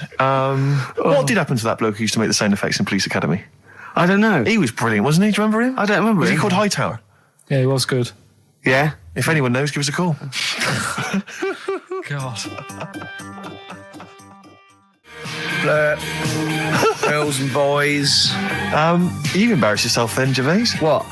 Well, we've had a number of calls and emails pointing out that the Hindenburg disaster was not because the Zeppelin was filled with helium, hydrogen, but filled with hydrogen. Right, okay. Well, I thought about that when he told me in the week. Yeah, but I assumed he must have got that off from the documentary.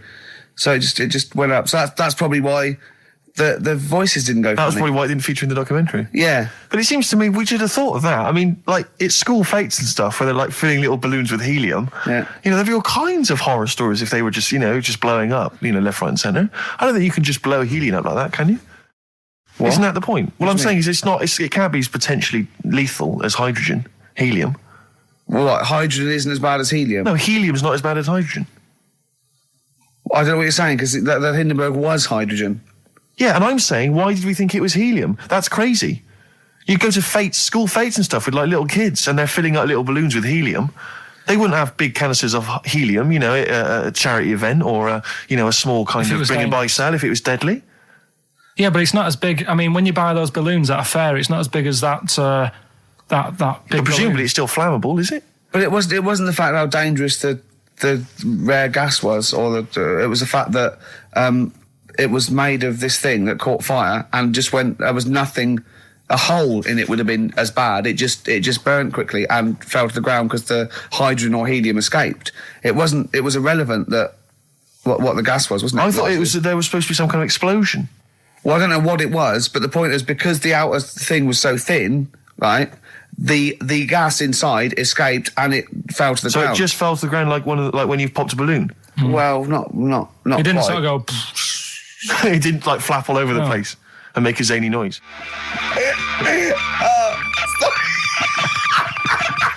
The height. I just explain what I'm laughing at, right? We just had a call from someone saying his company would sponsor Karl, right, to be raised by all these balloons if he could have a walk-on part in the office. And we immediately went, we're worried about that sort of thing. You can't really promise that artistic, you know. And I was worried about the legality of it as well. How can you promise someone that for personal gain that's a private and all that sort of stuff, right? And I went, I don't know. And anyway, put the phone down to him and Karl went... I love the fact you're more effing worried about that than me being raised 30 feet in the effing air. You started getting scared, did you? Are you worried about it? Well, you're quite excited about the idea of the challenge, aren't you? I like the idea, but I want like... Why do you like the idea, Karl? Oh, what if it went all wrong and we're there going, the humanity of it. I think we need Karl, to get... he's just... On the rope would pull out my trousers. Oh, no, it's definitely got to be Dr. Fox if that's going to happen. God. Oh, we've got to do this. So hang on, but let's just think about because wait a minute, we say this, but we'd have to get all kinds of health and safety people involved.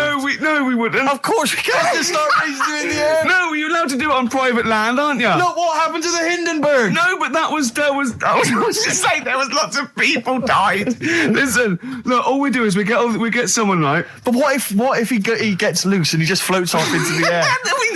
And he meets his magpie that he lost. He used to peck his grifter. Balloons. So I'm so excited about this. Listen, we've got to do this. No, but please. shut up a minute. Let's just stop and think about it. It's 60,000 balloons. No, it's not. It's 6,000. But 6,000 balloons, that's a lot of balloons. No, it's not. No, it's don't not. be silly. For sponsorship, people pay for... no, listen, it's worth it. There must be a company out there that'll pay for this, just so we can film Hang it. on, is there not an easier way of just getting one big balloon? Then the challenge is... There's no challenge then. No, it's got to have people coming up and hooking balloons. It'd be like Buckaroo. And the person who puts the balloon that actually raises him 10 feet wins a prize or something. So hang on, so what we've got each person with like 500 balloons. Yeah. That's mad. Can you imagine how many balloons that is? That's ludicrous. 6,000. Yeah. That's an awful lot of balloons. I don't know, there must be someone that could do this. Oh, look, people have walked on the moon, for Christ's sake. We can raise Karl Pilkington with some balloons. Yes, but they had a NASA budget. We've got XFM behind us. Yeah, but balloons, balloons are cheap. You can get about a pack of 25 for about 150. Right, fine. No. True. Yeah, the helium though, Karl. You can't just attach yourself to a pack of balloons. No, but... What, you think we blow them all up? With helium. Right. Oh. Off you go. But then we can do something with the balloons, can't we? Like release them afterwards. Oh, we'll release them back into the wild. Brilliant. As a sign of peace. Fly, my pretties, fly. Listen, be free. I am so excited. I have not been so excited about until I thought that Robin Ince was going to stay in my cupboard for £1,000. Look, we've got to do this. 6,000 balloons. I don't think it's going to happen. That's an awful lot of balloons, and I just don't think. I don't see how we can tether them all to Karl. He's a small man. No, but because you have them at different lengths, don't you? Yeah, exactly. Karl knows. Can you think about the logistics of this? Oh, someone must know. There must be a company. There's a bloke willing to do it. I know he doesn't know the technology of it. He's willing to sort of stumble. And so the company just has access to helium like that. No, we can do this. Come on, London. Someone's done Londoners. It was on the internet already, so someone obviously has done it. Yeah. So they didn't say, we can't get all of the balloons. No, they probably worked it out, didn't they? Karl, you're more excited about this than anything else, about your education, about your exam results. You're so excited. And we'll have a little rope. We're like flying a little kite, a little Karl. We're like, let's go fly. Karl, what will you wear? Like a one-piece jumpsuit? Yeah, it'd be lovely. With sponsorship all over it. Oh, it'd be great. You know, like Jackie Stewart, and just as you go up your little face, oh my God, I'm not going to sleep until this is done. This is the most exciting thing ever. Only 10 feet. 10 feet, yeah. We need some kind of rope to sort of tether you to the ground. Yeah. We don't want you sort of flying off. This is going to be great. And he'd have a little crash helmet and everything, and little Dee boppers on the crash helmet, like he's a little flying ant. Definitely. We give him a little, oh my God, can we give you an outfit like little wings and everything? Can we paint your face with like children's paint? I'm not doing all that. Why? Oh, because that would be silly. Oh, please, Carl, do this. Do it. We'll do it for charity. We do it for charity, yeah? All right. Yeah? Oh, this is We'll do gonna it be for children in brilliant. need. Please, just phone in if you can help us. Lift Carl up 30 feet. Let's say 30 I think feet. it has to be a decent... Yeah, it has to be a decent height. Is there a world record? Because we want to break that if we're Yeah, I going want to break that. What is the world record for raising a man by balloons? Yeah. Okay, so listen, let's just finalise details here. We've got... I'm so excited. Email address, ricky.gervais@xfm.co.uk. Ricky.gervais@xfm.co.uk. What's the number? What's the number? The number, Carl? 08700 800 1234. Lift Carl. Lift Carl. 08700 800 1234. Sponsored by Heat Magazine And or something. maybe even if you've just got an idea about how we might be able to organise it, how we might be able to get it done, if you've got contacts, anything, just get in touch, give us some information. Oh, that'd be great. I'm going to play a Beatles track for the lovers. Oh, man. It's off the Help album, and it's You've Got to Hide Your Love Away. Oh, just think of his little face as he goes up. Well, XFM, it's nearly the end of the show. I'm Ricky Gervais, with me Steve Merchant. We've enjoyed your company. Carl, we're going to try and get Carl in the air. Anyone that can help us, take him up with helium balloons. Our friend Johnny Mango called again, and apparently the record's 11,000 feet. Carl is getting a little bit nervous. Yeah, the world record is 11,631 feet raised by hot air balloons. How tall's Canary Wharf? It's 11,631 feet. Exactly. I don't know, Carl. Is it how much higher? It's a long way. More. I'm not doing that. Because I'm like 6 foot something. Yeah, think of that. Just look at Steve. All right. Yeah. But you can change your record. You could say, well, the sort of balloons are the one with Mickey Mouse on it or something. Yeah, could I just say something? That man did 11,000 feet, but he wasn't naked. All right? Come on, Carl. Your 30 feet will be the world record for naked ballooning. Yeah? Think about it. All right, it's for charity. Well, thank you for listening, everyone. We are going to raise Carl. And after Carl said, and just to think, my teacher said I'd never be a high flyer. So this is your chance, Carl, to shine, to fly. Steve. It'll be brilliant. This is a final song for the ladies. Belle and Sebastian, we've not heard them for a while. This is from, it's actually a B-side or a triple side or whatever you call it. Track 3 on a single called Jonathan David. This is the beautiful The Loneliness of the Middle Distance Runner. Goodbye.